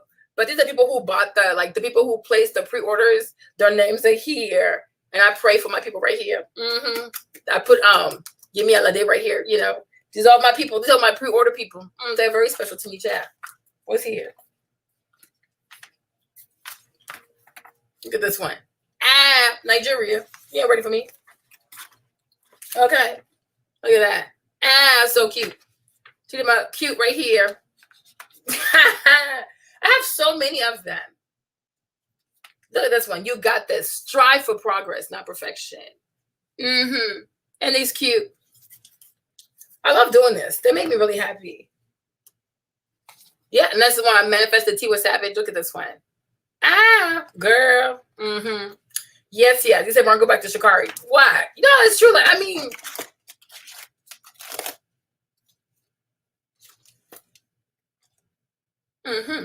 oh, yes, honey. Okay. So these are my scrapbooks. I can do a classes on that too because I love doing this stuff. I can do a course on that. But yeah, y'all. What was I saying again? Yeah, it's fun. And it calms my spirits. It calms my spirits and it gives me like, yeah. Look, that's how we did like your collection. And then like the B one. Here's the B one. Yeah, but the whole time I was working, I would just write to Beyonce. I would like write to her every day. Like, hey, B, I have another one. I have, yeah. Oh, I do beautiful scrapbooks. I just want to teach a class on that. I probably will. If you want to, let me know if you're interested. Like, it's really fun. Instead of having all this anxiety or whatever. You know? It's pretty dope. I like doing it. I sure do. You know? But I'm like, sitting here stressing, they ain't gonna do nothing for me. But my thing is, like, when you want to be at a certain level, like, you have to understand, like, you know, it's real. And so you have to perform at that level. Did you speak on Felicia Rashad still being the dean of the college? I think she should be the dean of the college. You know what I mean? I think she should be. I don't know why she shouldn't be the dean of the college. Like, come on now. You know, I don't see why she shouldn't be. It's her perspective, right? But does her having this perspective, does that mean she can't be a good dean or whatever? If that's the case, like, then nobody really is good, right? Because even yesterday, I was listening to Wendy Williams. She's like, oh, he's always going to be guilty to me, and he's going to be guilty to me. But I'm like, Wendy, you pick and choose that. You pick and choose when sexual assault is a problem. Because Charlemagne also, oh, thank you, Shad. Charlemagne also assaulted somebody. Do you know what I mean? But you had Charlemagne working with you. And when he worked for you, you knew he had that case with the girl. You knew that. Your husband knew that. And you gave Charlemagne a job. And Charlemagne was with you. He's still with you. But you know what Charlamagne has done to that young lady, right? And the fact that even with Kwame Brown and all that stuff, like we're gonna talk about it later, but like it's all over the internet. You didn't bring that up because you're protecting Charlamagne. So it's like people pick and choose when they have an issue with sexual assault. If they don't know you or don't like you or never liked you, they're like, oh, I'm so this is so oh, I can't believe the indignity. Oh my gosh, he would always be guilty. But what about Charlamagne then? What about Charlamagne? What about her husband? What about Kevin? And like I'm like, you didn't even go to your mother's funeral because you was humping Kevin in the Rolls Royce. You was having sex with Kevin while your mom was being laid to rest. How many women has Kevin abused? He's abused too. He beat you, took your money. Only God knows what he's done to you. In the workplace, how many lawsuits has he had of sexual assault, improper behavior in the workplace with your employees? People that he has threatened. No, it's true. She said it. She said she had sex with him. You didn't hear when she was talking about like the funeral stuff, how he picked, like they won a double R. They were in a double R. Oh, yes, Tia. Did you not hear her testimonial when she came back and told us about the funeral stuff? Because she went to the wake. She didn't go to the funeral. And she said that at the wake, after the wake, she got in the double R. I got in the double RR. And that she changed her clothes, that she had a wrap dress on. And in the car, she changed what they were bumping to. What is it? No, not Desert Storm. It's the real. Oh my gosh, that group. The guy passed away. They had the song with Lil' Kim. Hip hop. I have a nigga OD because it's never enough. It's the real. They make it. Oh, what's the? Oh my gosh, you guys, you know them. The guy passed away. Oh my gosh, what's that song again? Prodigy. Yes, what's Prodigy's group? She said they were bumping that, and that's how she changed her clothes. In the back of the car. So I'm like, you changed your clothes in front of him. In the back of the double R, and the double RR, then they went out to eat. Then he dropped her off at her sister's house. And then he said, oh, if you need anything, call me. I'll be right there, right? Then the next day, she didn't come to the funeral. So what do you think happened the night before? Okay? Wendy smashed. He smashed Wendy. And she was like, oh, there was a fight at the wake, and he told me I got this, and he had a bald head, and the bald head was shining, and he had his glasses were on, and all I could see was his beautiful bald head. Girl, she smashed. She smashed because she missed him. Okay? But I'm like, that Kevin guy is not a good person. Mobb Deep, yeah, he's not a good person. Not a good person. He's assaulted her. He's assaulted other females. He is violent. He has taken her money. Do you know how many people have filed like a sexual assault at the workplace against him? And they paid hush money to people. So I'm like, I'm not trying to be funny or whatever, you know what I'm saying? But I'm like, you're the last person to speak about Bill Cosby being guilty. Because that's the case. Kevin Hunter needs to go to jail also. So does Charlamagne. But you pick and choose. And that's my problem. That's my problem. The majority of men, not just black men, the majority of men in the entertainment industry, they don't do good things. They abuse females. So I'm like, what about Charlamagne? That girl was 17 years old. She was 17, and they got her drunk, and I think they ran a train on her. Lionel. Okay? And Kwame Brown's been exposing that. But we all knew that. Charlamagne even got on the Breakfast Club, and he said he had sex with his wife without her permission.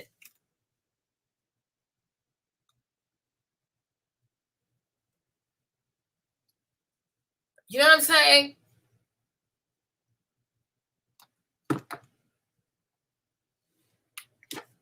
Exactly. So it's like you can't pick and choose. The girl was 17 years old. He was like 21 something. And according to what like Kwame Brown said, like he used to go around little kids, go around high schools and stuff like that, pick up these underage girls. The girl was 15 years old. She was 15 or 16. And he took her to a grown party and had this girl drinking and stuff like that. Then they just left her. So it's like, what about Charlamagne then? You know what I'm saying? So if you're going to talk about Bill Cosby, please talk about Charlamagne, Wendy. How come she hasn't brought any light to that situation? It's all over social media. She can't tell me how you doing that she hasn't heard about it. Okay? What about Kevin Hunter? What about her man?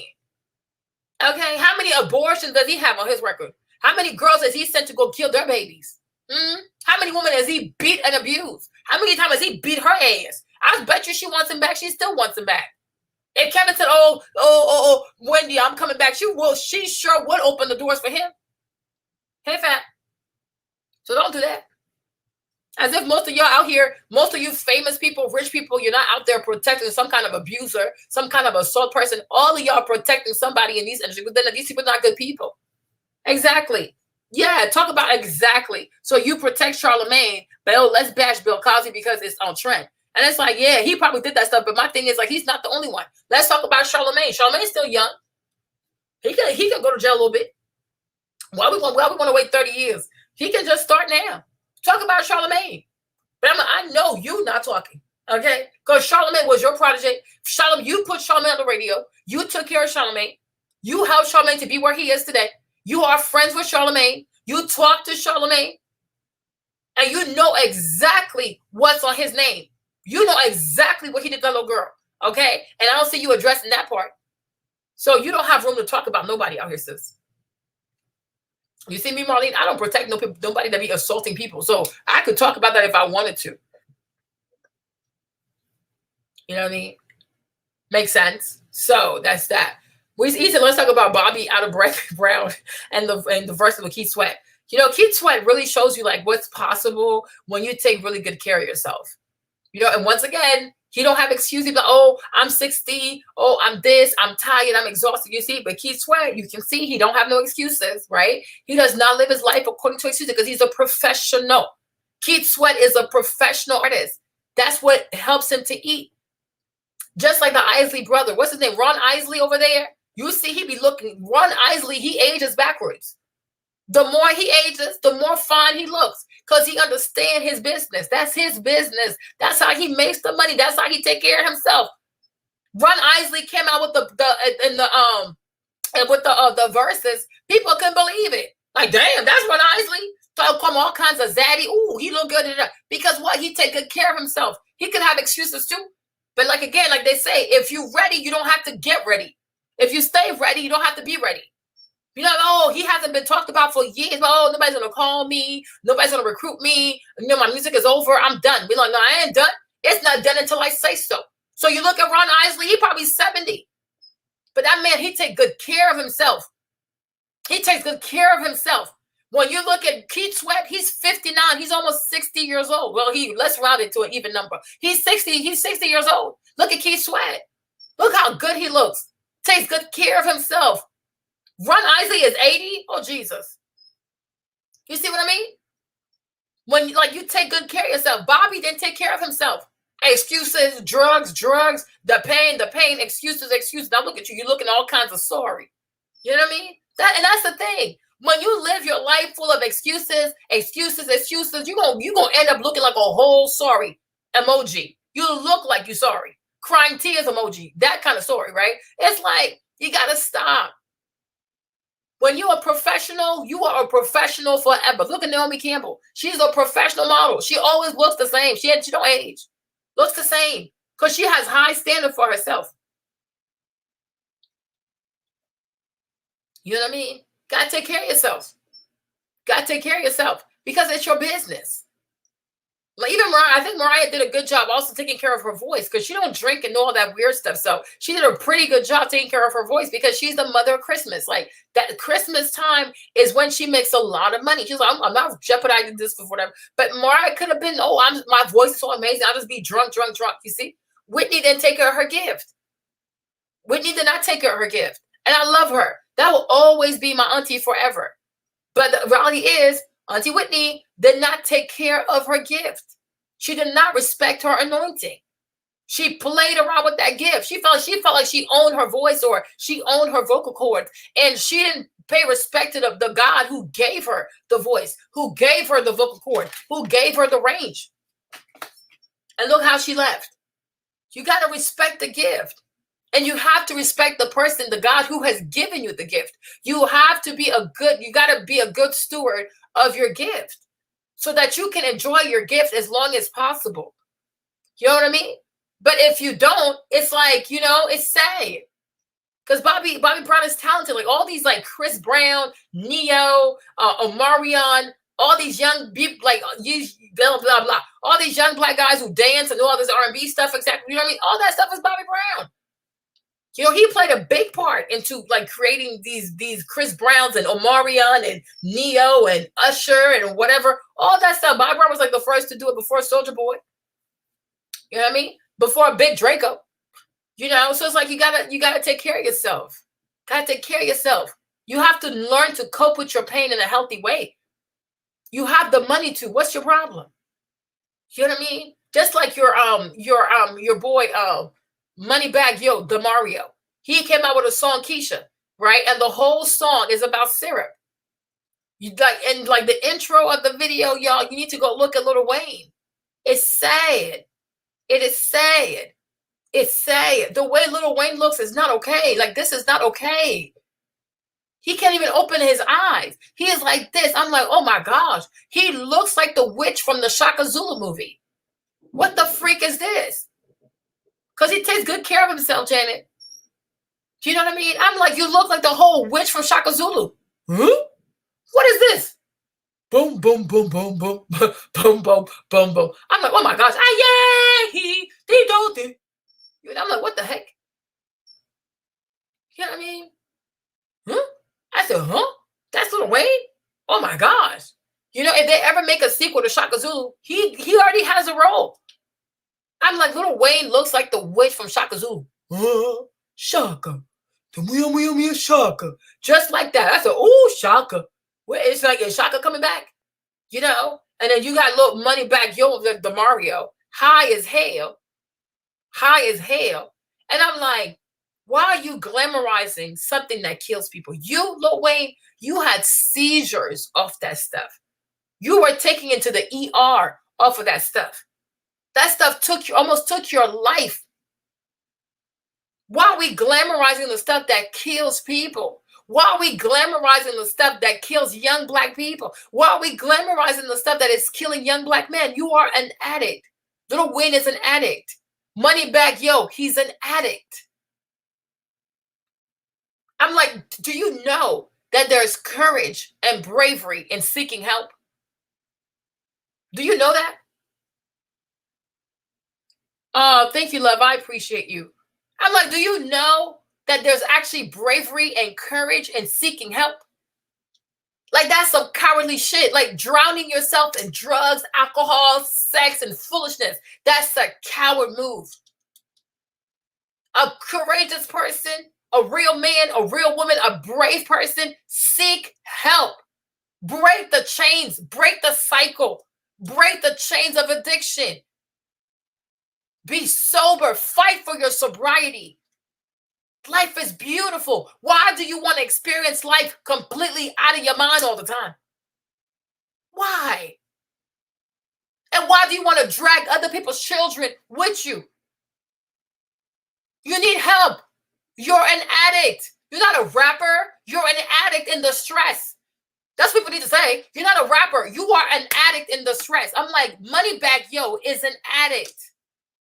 He's an addict. And I understand like more, and this is why I understand like him and Ari, like why they're together. These people are together because they both have trauma. And nobody is brave enough to seek help. So they're codependent on each other. Because I'm like, Ari has too many antics for me. How you gonna be so pretty and you got all these antics all the time? You know what I mean? And the same thing for him also. You're a rapper. You're not a rapper, my brother. Like, you are an addict. You're an addict. You're looking for help, but in the wrong way. I'm like, there's real courage in wanting to be sober. There's real bravery in like breaking the yokes of addiction. It's a curse. It's an evil demon that controls you. You can't even enjoy life. Can't even enjoy your children. You can't even really understand what you've built because you're high out of your mind. Gotta stop promoting stuff that kills children. Gotta stop glamorizing stupid shit. I'm like, mainstream Black culture is so toxic. It is so toxic. This is not even a culture. It's a code of death. You follow this, you surely will die. Like, you know how the Bible says, if you do this, you'll live. If you do that, you'll surely die. This is what mainstream Black culture has turned into. It kills the soul. Like it just shuts your mind. And then you just go in a very dark place. You're in a dark place. These people want to send you to somewhere very dark. It's nothing but sex and alcohol. What kind of people need to have this much sex? Like I'm like, I know I'm a freak, but I'm like, nobody can really live life having sex every day. Like that's just excessive. It's not possible. This is just not possible. How much alcohol do you need to consume? How much syrup do you really need to have? It's never that deep. How are you a grown person and a whole liquid, a purple liquid like Barney, got you out here addicted? Even Barney is purple, but he don't even love purple that much. Okay? When you got more love for purple than Barney, we got a problem. We have a problem. You know what I'm saying? I'm like, we have a problem. We have a problem. The guy from UGK, Pimp C, he died at 33 years old. 33, y'all. 33. Guess what killed him? Syrup. Because he also had a condition, and he had the syrup because he was supposed to make the flight, and his wife was waiting for him at the airport. He's not showing up. So she calls the hotel like, yo, can you check on my husband? They go to his room, y'all. The man was passed out dead. That ain't no way to die. That's no way to die.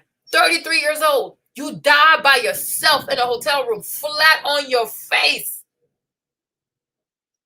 That ain't no way to die. Nobody deserves to die like this. When you have a whole family that loves you, you have people who love you, you have fans, you have businesses, you have children. You're going to die by yourself in a hotel room over a purple liquid? You can't make this stuff up, right? 33 years old. 33? 33? Come on. Like, come on. Let's be serious. Let's be serious. Because he had a very rough childhood. I think his mom threw him out of 14 exactly. Like, it's horrible. But you can never let your pain control your life. And you know what, though? To go back to SHA'CARRI, maybe for as much as we are disappointed, maybe we need to thank God, you guys. Maybe, sometimes when God exposes you, it's to save your life in the future. Because imagine if she got away with it. Imagine if SHA'CARRI had gotten away with smoking a little pot and was going around here. And imagine if she even had one out there to win the Olympics. Maybe she would have been even more bold. Maybe she would have went from the weed to the coke or the crack. We don't know. We don't know. But maybe this way also, because God cares more about your life and your soul than all these awards. God don't care about it. We're the ones who won these awards and all these extras. Like, God don't care about this stuff. God wants your soul. That's all he cares about. When you die, come on, you need to come home. That's all he cares about. Making sure when you die, your soul comes home. That you're not out there wandering the streets. So maybe it's God who exposed her. Because if she got away with it, only God knows how even more cockier or bolder she would have got. So maybe it would have gone from the little weed to the crack, the fentanyl, the syrup. We don't know. We don't know. You know what I mean? Maybe our little sis has an addiction. We don't know. Because we only know what they saw. We don't know the whole thing. And we only know what they chose to tell us. They probably could have seen more or seen less. I don't know. But I know God knows best. And if he sent her this message so strong, because it's a very strong message. Like, it's a lot. It's a lot. If God sent such a strong message to SHA'CARRI, he's letting her know, I'm watching you. I'm protective of you. And I'm very jealous of you. I will protect your life before I let you be famous. And so for that too, I thank him for that. I do. Now, it really made me sad. But who knows what she's really doing in the dark? We don't know. But her life is worth more than anything. And God's going to make sure his daughter is okay. So maybe this is the only way he could get through to her. And I know it's hard for her. I know she's very sad. But guess what? Your life means way more to God than whatever else. Because I'm thinking about it now. I'm like, because sometimes people hurt really bad. They start developing addiction. Look at your girl, Make the Stallion too. When her mom was gone, she was drinking a whole lot. This is not normal. We got to stop using substances to deal with pain. It's not healthy. There are other healthy avenues to deal with your pain.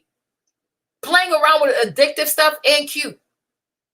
And when God loves you, he will expose you. Y'all don't understand.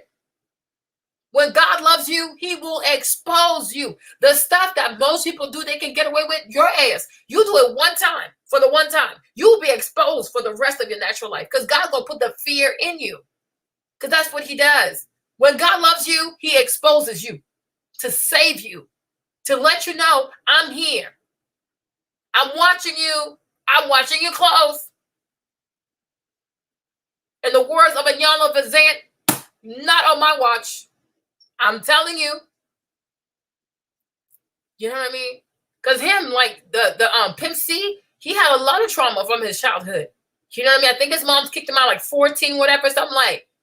And like, you know, to die like what?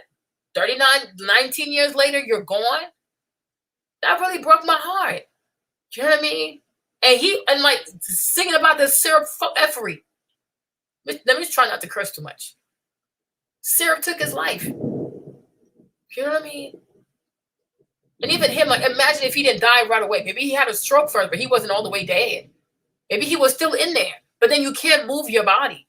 Can you imagine how scary that must be? You can't even scream for help. You're trapped in your own body. Your voice don't come out. Because sometimes you don't die right away. Just like when they kill you with like the death penalty stuff, with all them syringes, they don't kill you right away, sis. They numb you. They numb you first before they kill you. Like they got to put like 8 different syringes in you. One like relaxes your muscles. One slows down your heartbeat. One makes you go blind. Girl. So I'm like, imagine if he didn't die right away and he was trapped in there, screaming for help, but nothing comes out. Nobody can hear you. You think about your wife that you'll never see her again. Think about your kids, your family. Think about all the things you have planned. And you're never coming back. At least not in this body. Nobody deserves to die like this. Me, it really messed me up. James played the song. I was like, oh. I was like, how did Pimp C die?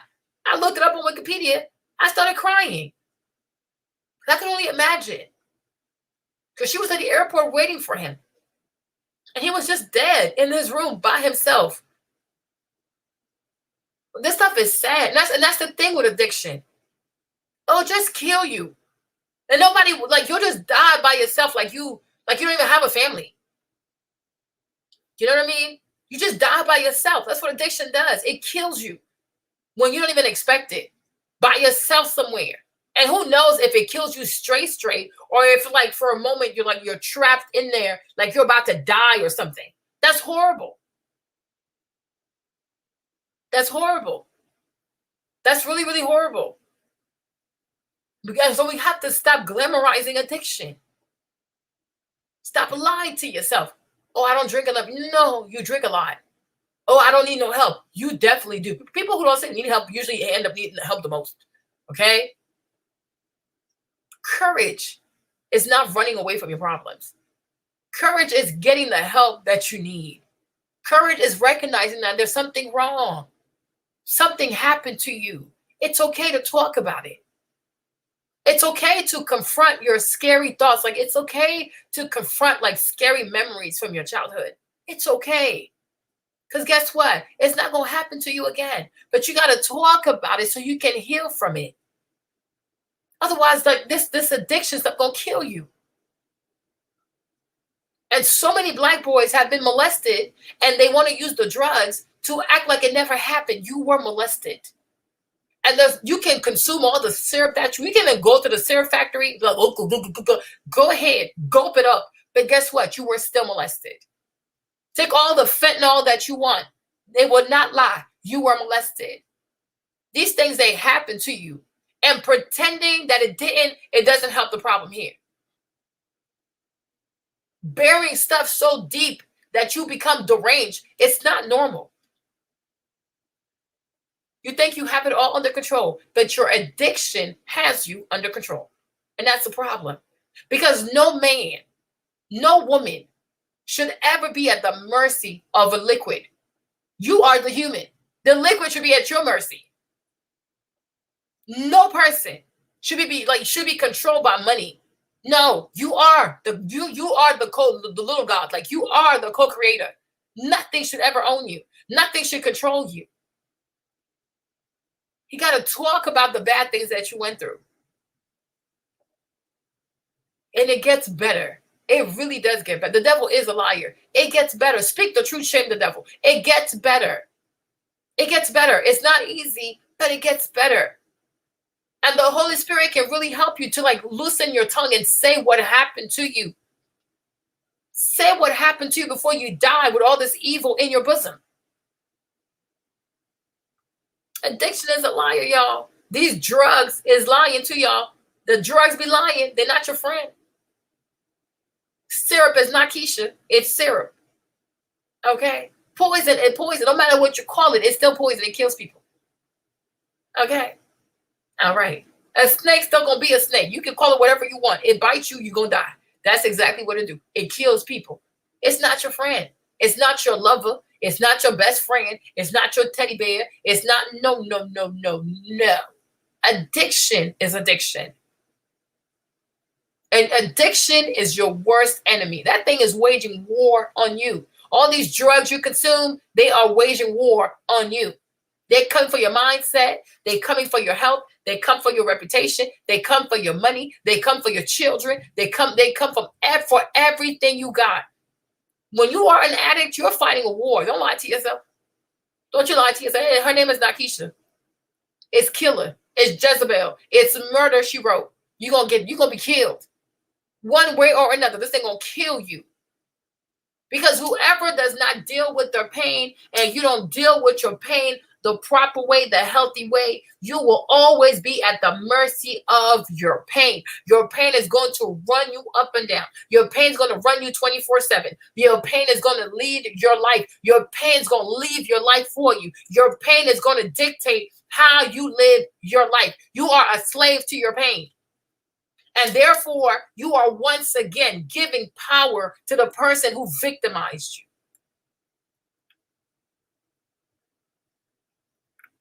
You can't do that. You got to take power away from the person that has victimized you.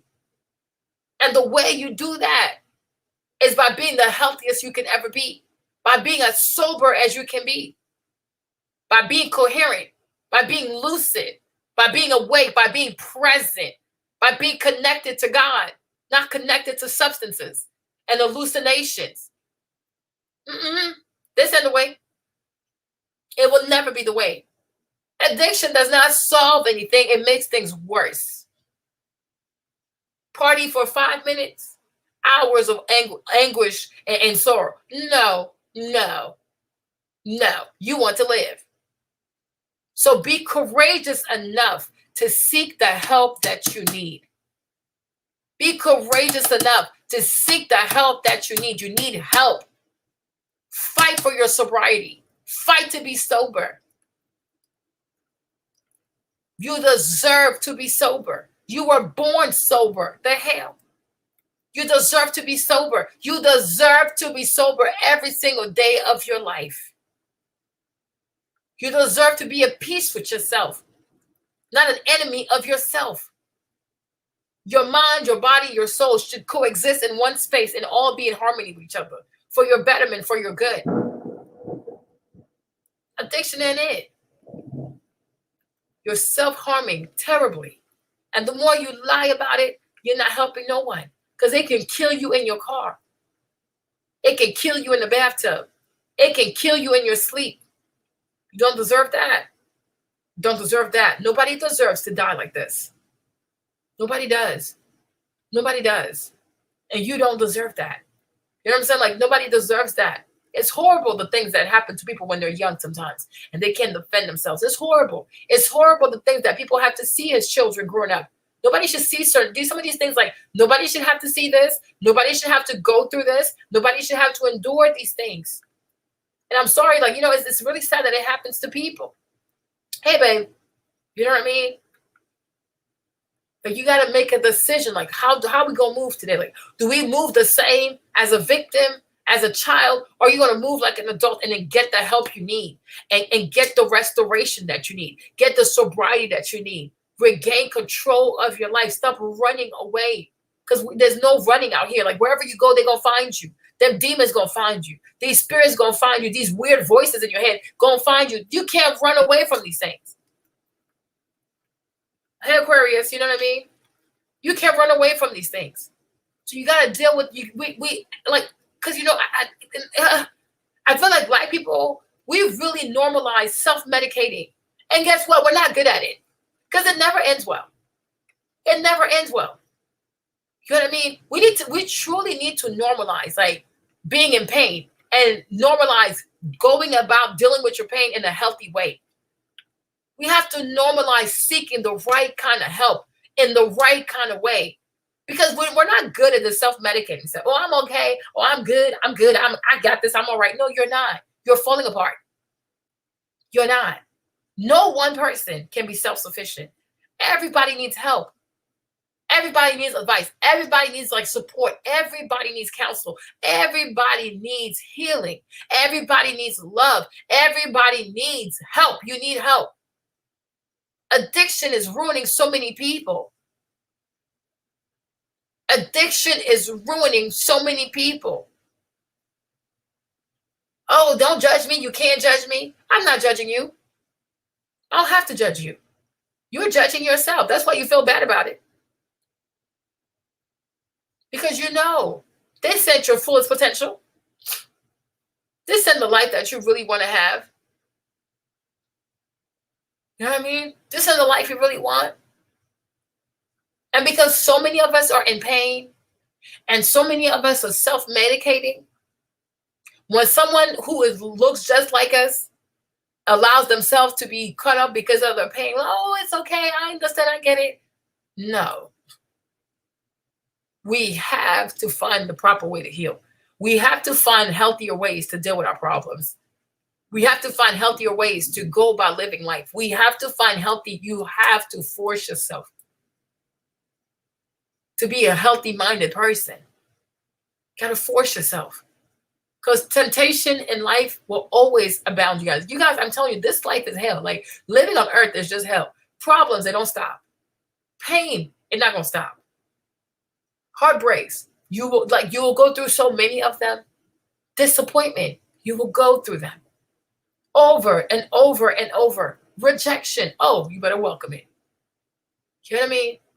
Sometimes you have to go through so much ugliness and you have to go through so much pain to finally get to a place of like, well, okay, I guess now we're kind of good.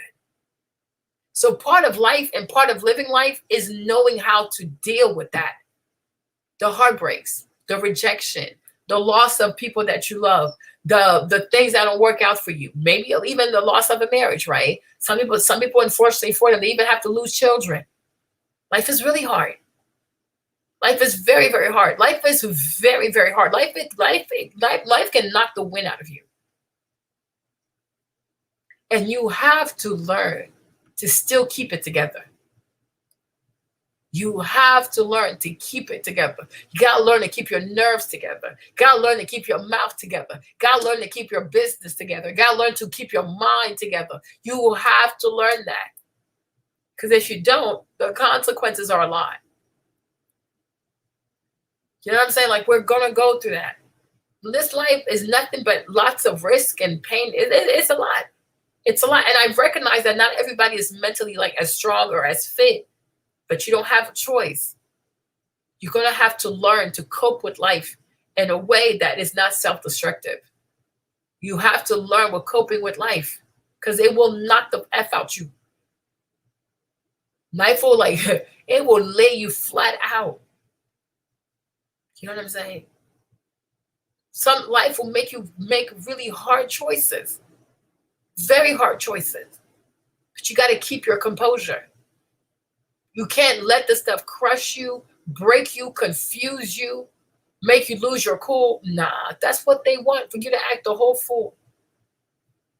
No, look at her. She's crazy. Oh, look, she's crazy. Oh, she's acting a fool. I told you she was crazy. People want to discredit you. And that's what the whole bonded conversation was about, right? that people want to discredit you. Don't make it easy for them to discredit you. They want to discredit you, like they do.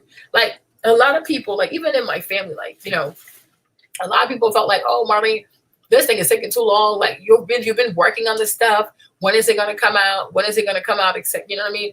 And I took my time with it because I knew what it was. I knew what it was. I don't care what people say. I'm like, America is racist. I already know what it is. I know what time it is. I knew what it was before it was what it was, right? I already knew what it was. So I was even more demanding on myself. You know what I mean? Every single detail, like everything, obsession, because I know you're Black. You're going to go through an excessive, they're going to scrutinize you way more than they would ever scrutinize like Anastasia or Huda or whatever. They're going to scrutinize you even more. That's just the way it's going to be.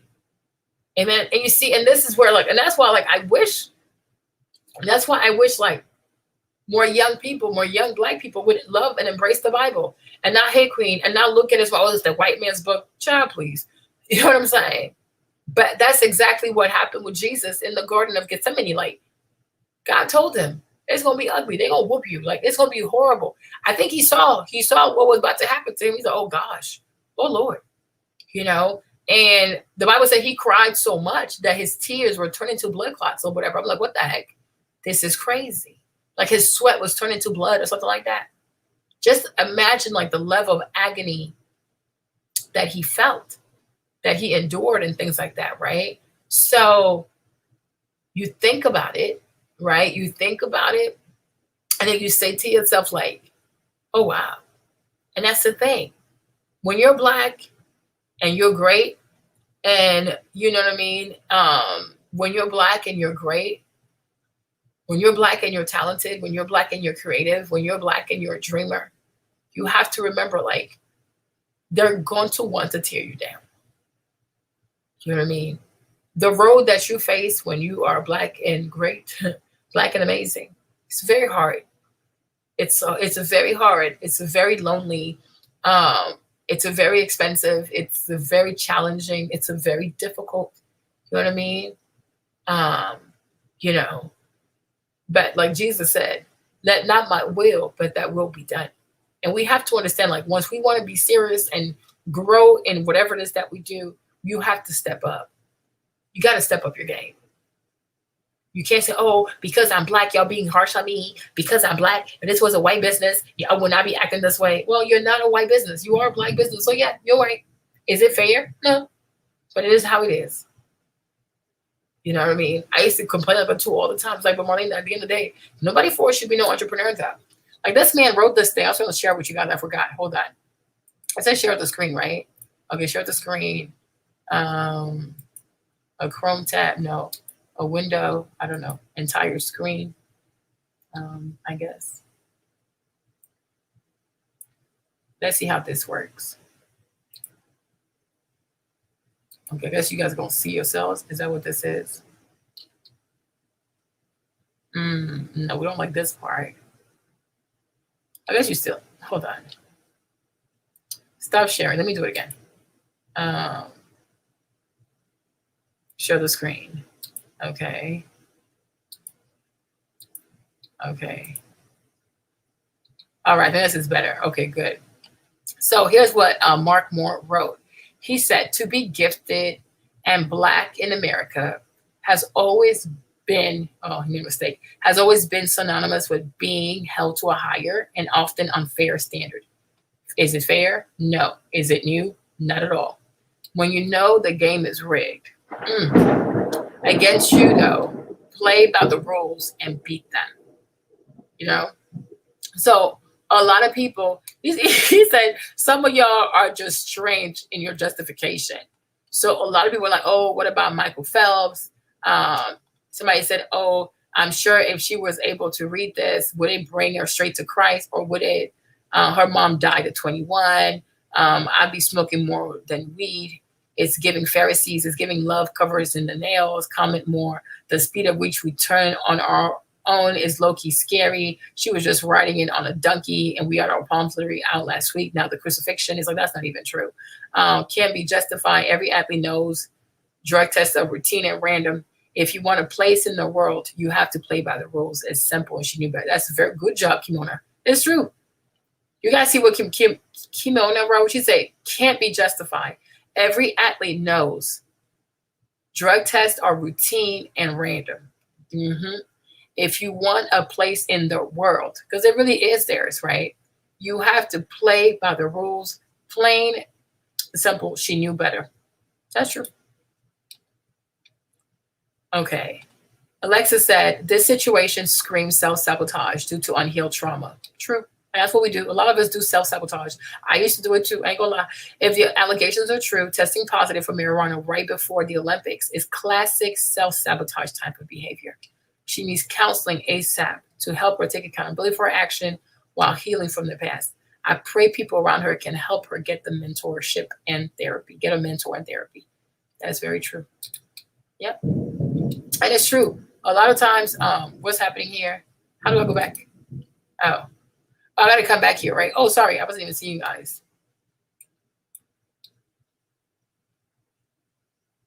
Aquarius said she is Aquarius gang. Aquarius, she said, no, she's human like the rest. She has a life like the rest. Well, Aquarius, it's not really that simple, is it, right? Because she's not just, of course she's human. I mean, of course she's human. Like, we know she's human. But the issue, Aquarius, she's a professional athlete, Aquarius.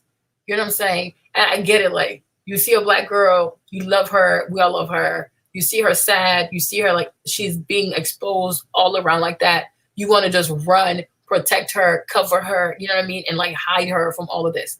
You know, that is typical, natural, to be expected, big sis kind of behavior, motherly type of behavior. I get it. I get it 100%. You know what I'm saying? But what I was telling my mom today, I said, Mommy, you know what? Sometimes we have to allow people to receive punishment, you know what I mean, for their own good, so they can be saved. Because we have a tendency sometimes of protecting our people so much that we hinder people from their own growth and from maturing. You know, because if you always protect the children, you always shield the children, when would they grow? You know what I mean? When would they grow? She said, I'm curious. Hey, Liz, where you been? She said, I'm curious. Can athletes take medication? They have to be very careful. They have to be very, very careful. Even supplements they take, they have to. You got this whole life. It's a different life than what we know. They have to be very careful. Even like taking Advil, Motrin, that stuff can turn to something crazy. Girl, it's a whole different. They are very strict. Yeah. It's even like protein shakes. There are certain protein shakes they can't take. They know all this stuff. They know this stuff. She knows. That's why I was saying earlier, if you take a job with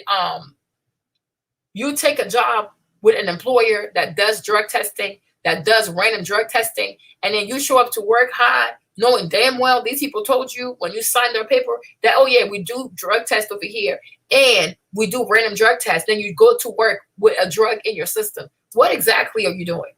You know what I mean? And that's the thing, right? That's the thing.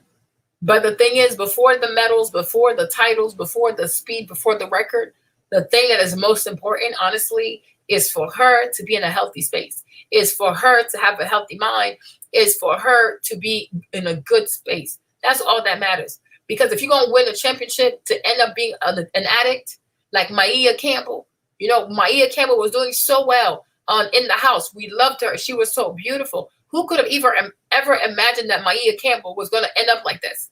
You know what I mean? So it's like, I'd rather save your life and make sure that you're sober and you're healthy and you have the proper healing, the proper coaching, the proper nurturing that you need than to go full speed into this world and you're not even ready for that. And then it ends up being the thing that kills you.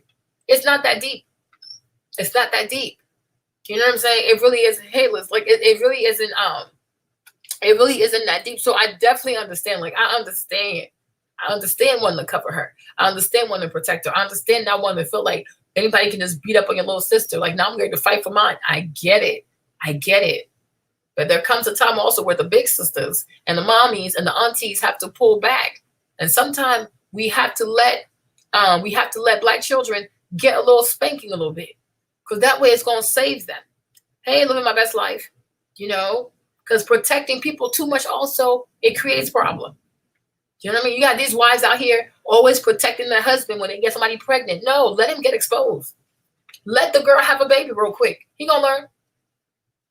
You know what I mean? Sometimes you gotta let people, and my mom is that way. She does the overprotecting all the time, to the point that it becomes a hindrance. Like, Mom, you're making people paraplegic. Stop doing this stuff. Like, allow people to go through their stuff. You know what I mean? You got to step back. No one is going to die. And I know sometimes, like, the way God disciplines people, it can seem very violent. Yes, I've been there. It can seem a lot. It's like, damn. Like, when is this going to stop? You know what I mean? But one thing is, when we think we know with God, nobody's going to die. No one's going to die. It's going to be, the punishment is going to be a lot. You're going to feel like you're dying, though, but you're not going to die. But when you get up from there, if you say, you know what, God, I understand how I messed up and I'm sorry, you'll see he'll never do this to you again. And you will never have to go through this again, because what's understood does not need to be said. Right? Just like David, when he got Bathsheba pregnant and he killed her husband, listen, he got naked for 3 days. He was like dry fasting for 3 days, and God tormented his soul, and the baby died. But after that, he got up and he never did again. You know what I mean? Ransom said, no matter what one may say, you reap what you sow. Needle said, even if you do die, he'll bring you back to life. She's 21. She has her whole life ahead of her. You know what I mean? I'm glad she didn't get away with it, because who knows how that would have built up her arrogance and what kind of substance she would have been messing with had this not happened. So ultimately, I just thank God for her life. And I hope that she learns from this, that she understands that, you know what, you never know. There are random drug tests, and especially when you're qualifying for the Olympics, like, that's when you got to be even more careful, right? But hopefully, like, she learns a lot from this and doesn't understand that those who are not agreeing with her, those who are not happy with her right now, they're not bashing you. They're not haters. People choose to unfollow you because they're upset, they're disappointed. You know what I mean? Don't get cocky with it. Just give people time, right? And all you can do is fix your behavior, do better. You know what I mean? And people be like, you know what? It happened. It shouldn't have happened. I wish it had happened, but we've all been there. We've all made mistakes, but you don't get to demand that out of people right away. You don't get to demand people to say, oh, you're a human. No, you have to prove to people that you change your behavior. People don't owe you to believe in you. People don't owe you a second chance. People are not God. They're people. Nobody owes you nothing, especially if you don't look out for yourself and hold yourself accountable. So if you don't demand nothing out of yourself, you can't demand nothing out of nobody else, because nobody owes you nothing, you guys. Don't ever think that, oh, you can just play crazy with an opportunity and there's like another one right on the corner. You might have to wait 5 years. You might have to wait 2 years for something to come back to you. You might have to wait a very long time for you to get another chance. So when you get that one chance, you better make it all you got. You know what I mean? Give it all you got and really go in there and work super hard. Work as hard as you possibly can. You know what I mean? Because you never know. You never know. And I think too many of our young people today just assume like, oh, it's going to work out for me. Kenitra said, I agree with you. She needs better. She needs better people in her camp. She's young, but she should have known better, but she didn't. It's a whole different ball game, you guys. And I get it. You're looking at it from like your everyday life. Oh, she's human. She's 21. But you guys, our sister, your baby sis, your daughter, however, depending on how old you are, you know what I mean? Baby SHA'CARRI, she made a decision to go pro. She made that decision. She dropped out of LSU to go pro. So she said, the standard that they have up there, I agree to submit myself to a standard. Just like me, when I took on the thing to become a U.S. citizen, right? There are rules to become a U.S. citizen. So if you say you want to be a U.S. citizen, you got to meet the standard to qualify for U.S. citizenship, right? Like even like when you go for your interview for the citizenship, they ask you if you're willing to bear arms for the U.S. like in case it's an attack against like aliens or whatever. Are you willing to bear arms for the country? And you have to say yes. You know what I mean? So it's a choice. Like, and that's what the sisters Kimona was saying. Like, when you decide to enter their world and they have rules, it's their world. Do they have to oblige to them? No, they set the rules. Don't mean they got to follow them. But you, since you want to be somewhere where you're not really wanted, you have to live up to that standard. You can't say I'm going to go pro, but act as if I'm an everyday somebody. Which one is it? Is you a pro or you're an amateur? Because an everyday pro, I'm just a person. I'm just like everybody else. That's amateur level. You're not amateur. If you're wearing the USA colors, if you are a Nike athlete, because you are pro, you're not here. You're not an amateur anymore. You are a professional. And that's what we have to understand. Because I see too many Black people want to start businesses. It's not even just SHA'CARRI. Okay? It's not even just SHA'CARRI. It's a lot of Black people want to start businesses, but they want to start a business, which is a professional endeavor, and they behave like children. You don't talk to people. You cuss out your customers. You block your customers. You don't ship people stuff. You know what I mean? You don't deliver what you say. You promote one product. You sell something else. You're not nice to your customers. You know what I mean? You treat your people like they're just animals. Like, this is ridiculous. But when they get mad at you, oh, it's because I'm a Black business. Oh, you're picking on me because I'm a Black business. No. You know what I mean? You do hair, you talk to people all kinds of crazy. You know what I mean? You're not even nice a little bit because you think all this money is coming. A lot of these Black hairstylists are so arrogant. They're so arrogant. They're so arrogant. Like, you act like you're the only one who knows how to do hair. But don't worry, though. Soon enough, your chair going to be empty. Don't know how to talk to people. Don't know how to handle your customers. Don't even know how to cancel and rebook a customer. You're not even mindful of people's time. Just rude. Just so rude. There's no customer service. There's no respect. Just rude. That's why I'm very selective of who does my hair. I don't deal with rude people. You're rude. Because you think you're so talented. You're not the only one, boo-boo. Not the only one. Oh, because you think you have a good product, you can talk people crazy. But eventually they'll find something else, even if it's not as good. People are not going to be abused because of a product. They have other options. Got to treat people well. Got to talk to people right. You treat your employees like crap. You talk to people like crap. You talk to business partners like they're animals. You talk to people disrespectfully because you think you have money. You know what I'm saying? But one day your money going to be gone. One day these employees going to walk out on you. Because there's only so much a person can take. You know what I mean? There's only so much a person can take. You tell your customers, if they're 15 minutes late, you're going to charge them or cancel their appointment. But yet, you can be 2 hours late. You can be an hour late. You don't even apologize. You can cancel on your clients. You know what I mean? You can cancel on your clients like the night before their appointment. Where's the courtesy there? So they should give you the courtesy. They should pay you a deposit ahead of time. They should book. They should turn on their calendar because you only open your book once a month. Like, you put people through all kinds of hoop, but you don't even demand the same thing out of yourself. I need to do a video on these hairstylists here. What are we talking? Alicia said, what are we talking about? A whole bunch of stuff, Alicia. Professionalism. Right now we're talking about professionalism. You know what I mean? You can't do that to people. If you want to be a professional, if you call yourself a professional, you have to act accordingly. Why are we looking at Mark? Oh, this guy, sorry. Because he made a post. He made this post. Hold on. She's like, what? She's like, what's happening here? Okay. This is the post he made. Lisa's like, she's like, what? He made this post. This is what he said. He said, to be gifted and Black in America has always been synonymous with being held at a higher standard and often unfair standard. Is it fair? No. New? Not at all. When you know the game is rigged against you, though, play by the rules and beat them. You know what I'm saying? So that's why we're looking at Mark. She's like, why are we looking at Mark? I was like, who's Mark? You know what I'm saying? So we're talking about professionalism, right? That you got to carry yourself a certain way. You got to carry yourself a certain way.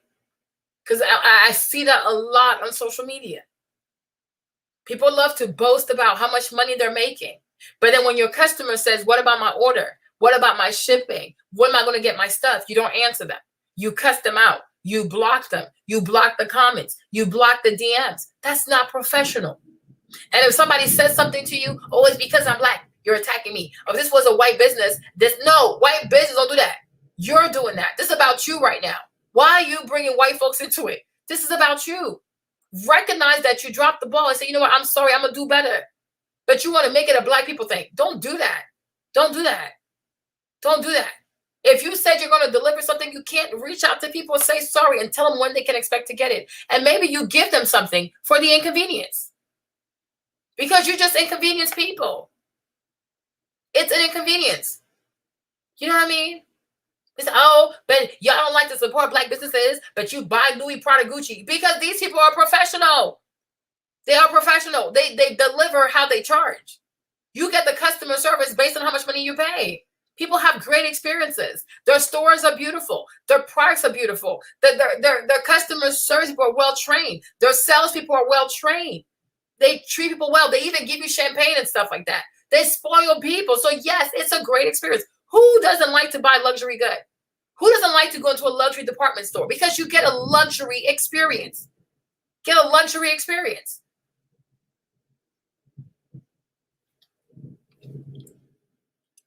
She said, I saw a post about a braider who charges $45 extra if you want to stay in the shop with your child as she does her hair. You know what I mean? Yeah. And we have to learn that too. Like, because this is not even just for SHA'CARRI. This is a lesson for everybody. I'm telling you, every time you see a black person come short, you know what I mean? Every time you see a black person come short, we have to recognize that it's a message in there for all of us. There's a message in there for all of us. You know, what does it really mean to be a professional? What are the standards when you become a professional? Or what standards should you uphold yourself when you become a professional? How should you carry yourself when you are a professional? Whether it's a professional athlete, professional braider, professional business person, professional, I don't know, whatever you do, professional model, you name it, professional photographer. How should you carry yourself when you say you're a professional? You know what I mean? How should you deliver when you are a professional? What do you do for people when you have inconvenienced people? You know what I mean? It's not okay to cancel on people the day before their appointment and say, oh, well, I lost my uncle, so y'all figure it out and respect my time. They have to they need to reach out to you to ask you a question. Okay, what happens to my deposit? Am I going to rebook? Are you rebooking me? Like, how is this supposed to work? Are you going to give me something because you've inconvenienced me? Like, you can't just do that to people. You know? Oh, I forgot to give you guys the link also if you want to join in. My bad. You know, you can't just do that to people. And this is what we have to think about. Like, you can't do that to people. Because your actions affect more people than you can ever imagine. You know? Just like yesterday. Who was there? Just like yesterday, I told you about the lady, the black lady in Florida, who went and did a whole interview with the news people, and they identified her as the first black African-American woman to own a gas station in that part of Florida. And 3 months later, she was right back on the show because she was under federal indictment for being a queen pin, for selling drugs, fentanyl, all kinds of like synthetic drugs. They're not even real drugs on top of that. I'm like, so first of all, you sell drugs to black people and you have the audacity to sell fake drugs to your own people. I mean, make it make sense, right? So I'm like, if you knew that you were a drug dealer, if you knew that you sold the fentanyl and all these fake synthetic drugs, why would you ever go on TV and act like you have a legitimate business? You're not a legitimate business owner. And now you're embarrassing all people because of your stupidity. Like, be a criminal and like out there anonymously. Like, why you drag people into this? Oh, remember the first African American woman we brought here? Yeah. Now she's under federal indictment for being a drug dealer. Like, when you step out there, people got to remember that when you're black and you step out there too, you represent other black people. It's not just you. You represent other black people too. You represent other black people. So at least, please make sure you represent people, right? Please, please, please. You represent other black people. Especially young girls who look just like you and who've never seen anyone like you at that position. You represent them. Now they look up to you. They know what's possible, but now you're there. It's like, oh, well, I didn't know it's possible. So like now it's like they look up to you. And you gotta be mindful of that. Like it gets to a point when you get to a certain level of success, you it's not just about you now. It's about a lot of people. A lot of people. A lot of people. And it's a lot of pressure. But that's the life you asked for. Just like running a business. It's a lot of pressure, you guys. It's like you're inside a pressure cooker. It's very stressful. It is very tense. This fire is going on every single day. It's a lot. Do you know what I mean? But that's what you asked for too. Nobody, you could just quit and go get a regular job and call it a day. But you said that's the life you want. So you don't get to cry about it because that's the life you want. Step up. Step up. Step up hard. Step up every day. And he's like, but how come they don't have to? Stop looking at other people and what they don't have to do. What do you have to do? Do that. Because worrying about other people, listen, life is not fair. And we already know one thing about America too, it's not about, oh, work hard only, right? There's more to being successful here than working hard. There are many people who work hard and don't make it anyway. So it's a lot. It's not fair. I can tell you, I'm in the beauty industry. I'm a Black woman in the beauty industry. I was even like a Black beauty YouTuber, whatever. It's very unfair. It's very unfair. The amount of hard work Black girls have to do with their hair, their makeup, their editing, their videos, their lighting. It's so much work. And yet, what do you get? Crumbs. White girls just get on camera. Hey, guys, 1 million views. They start an Instagram page, 2 million views. Don't even have to try. Just got to show up. It don't work. It does not work like that for us. And that used to frustrate me a lot. But it's like, then you get to a point like, that's just the way it is, right? At least in America, that's just the way it is. You know, in America, Black people, you always have to do so much more. You always have to do so much more, give so much more, work so much more, invest so much more, because they want you to give up. They don't want you to make it. They don't want you to be a role model. They don't want anybody to look up to you and be inspired. They don't want you to give people ideas of greatness. They don't want you to show people what's possible, what's out there for them. No, they don't want that. Hey, Glam. They don't want that. So that's why they kill everybody that has a dream. Anyone with potential, boom, boom. Anybody with a dream, boom. Anybody who aspires for more, they cut you before they cut your feet up before you can even start running. It's very real, you guys. It's very real. I go through it. You know what I mean? And many people go through it. Many Black people go through it. You know, some people, it makes them bitter. Some people, it breaks them. Some people, they just learn to deal with it. Some people become like, you know, yes, ma'am, yes, massa. You know what I mean? Glam Gal said that girl should have known the rules and abided by them. It's nobody's fault that she was disqualified except hers, and we must learn to do better. Yeah, in all aspects, especially in business, because it's business. It's her career. It's business. And me, I had to learn that lesson. In business, you guys, as Black people, we have to step up. It's business. We have to step up. We have to step up. It's not enough to just make the money. It's not enough to, oh, I sold out. It's not enough to show, oh, I got all this inventory. Okay. What about you got to ship? You got to have customer service. You got to take care of people. You have to be nice to people. There's a lot of stuff. There's a lot of stuff you got to do, right? Just like it's for everybody. We all got to step up. Step up and do the right thing. Do the right thing. Is it always fair? No. Is it always fun? No. Do we always want to do the right thing? No. But the good thing about the right thing is, even though you don't want to do it, you don't like to do it, but ultimately you have peace because, yeah, I didn't want to do it, but I did it, and now I don't have to worry about anything. If you take a drug test, you take whatever kind of test, you have to pass because you didn't do nothing. You know, just like with the PPP stuff, right? A lot of Black people got caught up in that, lying, you know, doing same things they didn't do, claiming money they've made they haven't made because they wanted to get $20,000 or $50,000. It's not that much money. And now these people going to come after you and create all kinds of problems for you for $20,000, right? Or they want you going to go lie to get a grant, or you lie to get this, you lie to get that. But all this stuff, it always comes back to you.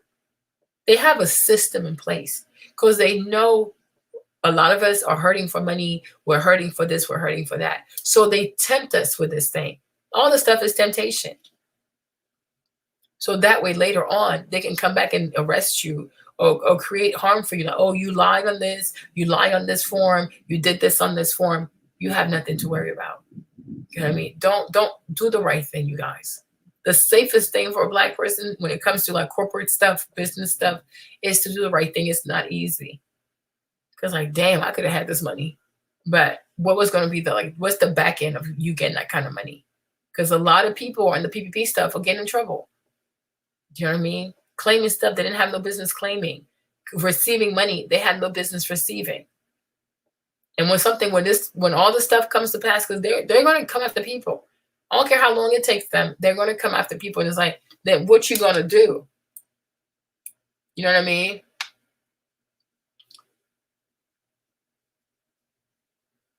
You know, they're going to come after you.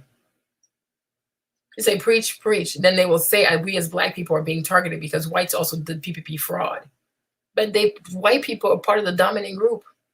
The rules are not for them. The rules are for the oppressed. I keep telling people that. People don't write rules to be equal to you. They write rules to set you back. They don't want you to catch up to them. Rules are meant to hinder you from progress. But at the end of the day, why did you do the 419? So 419 is AKA scamming. Be accountable for yourself. Yes, Mara. No, it's true. You know, and a lot of our people fell for that. It was bait. Because how do you explain that? Somebody opens a business in 2 days. They get 300,000. But then when you had legitimate businesses who applied, some of them didn't even get funded until today. So it's like they intentionally wanted to give money to people that had no business receiving the money. Because I'm telling you guys, a lot of people who have legitimate businesses, a lot of people who've been in business for a very long time, did not get any PPP money. None. But there are people who opened their LLCs on Monday, submitted an application for 200,000, 50,000. They got the money within a week. What does that tell you? That the government intentionally was baiting people. They intentionally want to arrest people because arresting people, all that kind of stuff, it creates jobs. It creates jobs. It creates a lot of jobs. Crime crime creates jobs. It sustains the economy. So because they don't have war with the Arabs anymore. There's no war going on. There's no beef with anybody out there. So they have to create crimes to stimulate the economy. So what better way to tempt the people who are always denied access to loans? You know what I mean? That's good if they have, you know. She said Nike has released a statement in support of her. So that's awesome if they do support her, you know. So they baited so many Black people. And now it's like people are going to lose their freedom. You know, for 20,000, for 5,000, for whatever. And Mark said, whatever you bought, they're going to repossess it and more. Yeah. You know, because it was bait. It was bait. Because legitimate businesses didn't get no money. But people who had like brand new baby businesses got all kinds of money. It doesn't make any sense. But you recognize that it wasn't to give legitimate business money. It was a scheme to a bait. Like it was like, you know, bait and switch to incriminate people and lock up people again. Because they love arresting Black people, but yet we fall for that. You know what I mean? We fall for that. And you can't allow yourself to fall for this kind of stuff. All this stuff is designed. The whole system is rigged. The whole system is designed to catch you doing something wrong. They want you to do something wrong. Oh, hey, Ebony. They want you to do something wrong. So they can just lock you up. Yeah. So it's like people, oh, I'm applying for PPP, get this money, the whole time. You know what I mean? The whole time. It was just to arrest you. They don't want you to have this money. They never want you to have this money. Now they're going to arrest you for $20,000. Talking about, oh, bank and wire fraud. And then this kind of fraud. And this, and that. Like, this is crazy. We got to understand this. Like, it's true. Like, this thing is, it's a project. Like, it's the plantation, it's the hood. Like, the whole thing is built on oppressing you. Like, the whole thing is built on not letting you make it. You're not supposed to make it. You're supposed to work for them. Like even this whole pandemic thing, when you really think about it, right? It's to their benefit. It's to the benefit of white corporations, because a lot of small businesses had to close. A lot of entrepreneurs had to go back to work. You know what I mean? People were making too much money on the internet. Too many people were quitting. The white man was losing his grip on his workforce, on his slaves. People were becoming too independent. Black women were starting businesses a little too fast for them people, Chad. You know, so they shut businesses, tell you to close your business, don't open your business, don't do this, don't do that. Have no financial help for businesses. They're not giving out money to businesses. They're not helping you. It's intentional. They want people to lose their businesses because they have the money to hold out. They know you don't have the money to hold out. America is like, when I tell you America, like, it's a Ponzi scheme. Like, this thing is just so criminal. Like, you know what I mean? Because they want y'all to lose. They want people to lose their business. They can either you're going to lose everything, go back to the workforce, which is what they want, or you're going to have to liquidate all your stuff, and then they can buy your stuff for dirt cheap. But nobody can tell me that these white corporations, these white politicians did not also have financial warfare in their mind when the COVID hit. Like, to me, I really feel like it was, okay, fine, let's also use this to kill many Black businesses. Let's use this COVID thing to destroy many small-owned businesses, which they did. A lot of restaurants closed. A lot of people closed their doors, and now they're riddled in debt, and they will have to go back to work. And who knows when they're going to be able to ever resume their businesses. Now you're going to have to work forever. That's what they want you to do. They want you to lose everything so that you can go back to work for them. You guys, the stuff is just so demonic. It's just so demonic. You got to open your eyes to see it for what it truly is. They wanted people to go back to work. And a lot of people are going to close their businesses to go get a job. Because look how long it took them to give support to businesses. Look how little money they put into businesses. Look how little money they had available for businesses. And when that money was ready, it was already gone before it could even be spent. Like, it was already gone to nothing but big white corporations. And there was nothing left. There was nothing left. You know what I mean? Oh, yeah. Yeah. They were real thugs. These white male politicians, these white men businessmen are gangsters. They're not good people. They're dangerous. Even how they treat their labor force is horrible. It's horrible.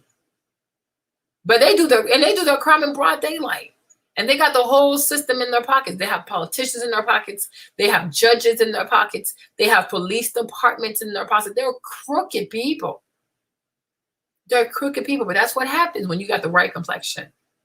That's what happens when you are part of the dominant group. That's what happens when you know people who write the laws, right? You make them write laws against the people you don't like. You know what I mean? But white collar crime is serious. It's a very, very serious. But you can't tell me that these people did not also use COVID to cancel a lot, you know what I mean? A lot of businesses, a lot of small-owned businesses, a lot of women-owned businesses, because they want people to go work for these major corporations and be slaves. They want you to go work. They want you to work forever and never be out of debt. You know what I mean? They don't want people to have generational wealth or whatever. No. Because then, like, in the future, what is that going to look like in the future? You know what I mean? Are their kids going to work for your kids? They can't have that. So they're going to hinder you, hurt you, oppress you. You know what I mean? Like, you know, like Ebony said, there's a new setup for every generation. Exactly.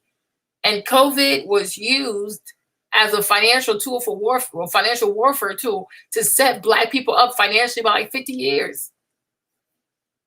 Like, it's evil what they do. You know what I mean? Like, the money that they have, like $30 billion at the SBA right now that was meant to go for small businesses. It's been like 6 months. They've only given out 1.5 billion out of 30 billion, right? And that's your boy, Joe Biden. And the person in charge of the SBA right now, she's a woman. She's a part of the Democratic stuff, right? You know what I'm trying to say? So it's like, you realize he don't want to give that money. He never really wanted to give people the money. People submitted like SBA loan increases. That stuff hasn't touched. Like a lot of people haven't been approved for that stuff yet because they're asking for all this paperwork. When Trump was there was no paperwork. He just, oh, got it. Okay, boom, there you go. But the Democrats, though, they love paperwork. These people, they're sick. They are sick. Okay. So it's like people are not getting the money. You watch everybody who does like EIDL videos, SBA videos, PPP loan videos. You see the numbers are horrible. The numbers are horrible. And when you go look at that lady, Guzman, the lady who's in charge of that, they put a Latina there too. She ain't do nothing. She travels the country. She takes pictures. I'm like, girl, you have all these people who need help for their businesses, though. What are you doing? No, she's taking pictures. She's traveling the country and doing nothing for people. Oh, Black women are opening businesses. Black women are opening all these businesses. And it's like, have you helped them? What are you boasting about, sis? Have you helped them? You know what I mean? Have you helped them? That's why I say, like, yeah, Trump was a racist, but at least a lot of people had access to money, like SBA stuff like that. These Democrats came in, the money not coming. The money is not flowing. Everything is stuck. Nothing is moving. So, okay, good. He's not overly racist, but he got a different kind of racist for you. He's going to like suffocate you financially. You know what I'm saying? And like, that's the reality of the stuff.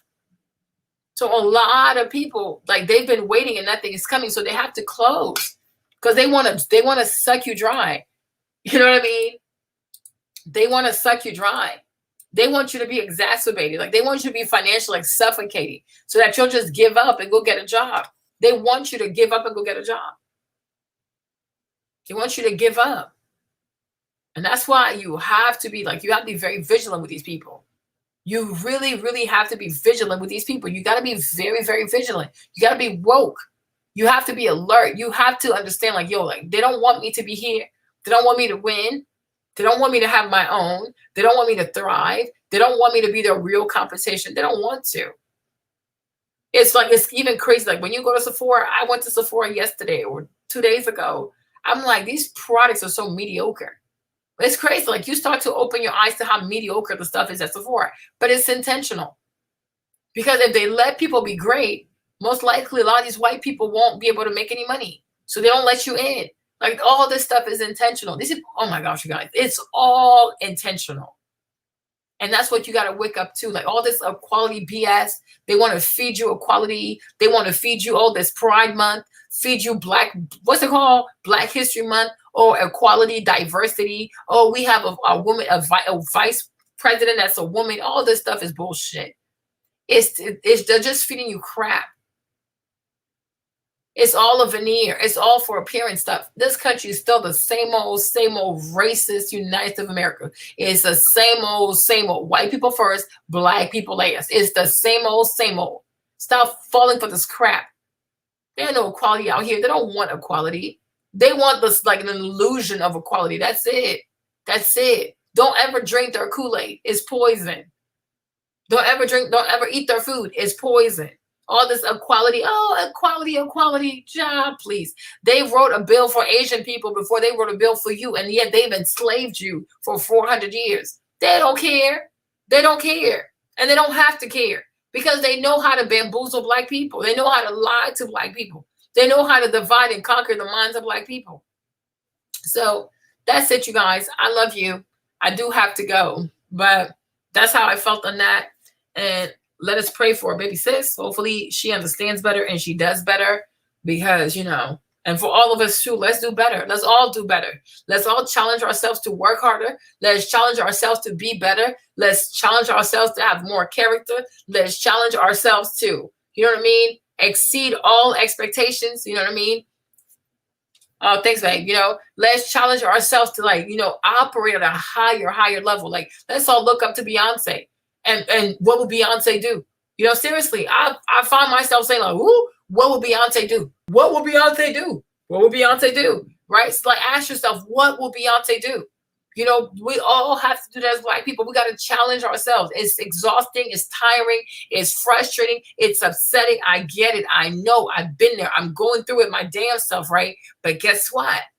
You know what I mean? A real soldier, you got to pick up, got to fight. You don't get to die on the battlefield. Like, you can't let that happen. You cannot die on the battlefield. You get up, you pick up your weapon, and you fight the best you can. So we all need to get back up and fight. It's gonna be okay. If I need some money, I'll let y'all know, so y'all can help me out. But it's dead ass. Like, it's real. It's real. You're not alone. You're not by yourself. Never feel like you're by yourself. Like, you have people. Like, you have a whole gang. You know what I mean? You have people who will love you, who support you. You know what I mean? But just get up. Challenge yourself to be on a whole different level. Like, with your grades, challenge yourself. With your content, challenge yourself. With your body, challenge yourself. With your business, challenge yourself. With your art, challenge yourself. Like, constantly challenge yourself to operate at a higher level in the name of Jesus. And so help you God. Okay, so that's it. And we're gonna pray for SHA'CARRI. You know, I hope she doesn't hurt herself or self-harm. You know what I mean? May God keep her calm and keep her level-headed. This too shall pass in the name of Jesus. You know what I mean? And I pray that she becomes an amazing champion, and that now she understands how serious it is to play at the professional level. And we pray that God gives her another chance. I pray God gives her a second chance, you know, because God is able. God is able. God is able. But when the second chance comes, I hope she'll be mature this time, wiser, better, have a better circle of friends, have better mentors, better. Even her have a better maturity, have a better understanding, more humility, and focus on what she has to do, understand the rules of the game, and memorize the rules of the game, and then be so good and beat these people with their own rules. In the name of Jesus, so we pray. Amen. I love y'all. I'll holler at y'all later. Bisous. Bye-bye. Catch me on Instagram if you need me. Gotta go. Amen. She deserves it. Amen. Love y'all, people. Love y'all. I kept y'all here for 3 hours too. Gosh, I'm crazy. Oh, yeah. Kamala Harris. Oh, that one. We'll talk about her later. I can't stand her, but I gotta go. Bye.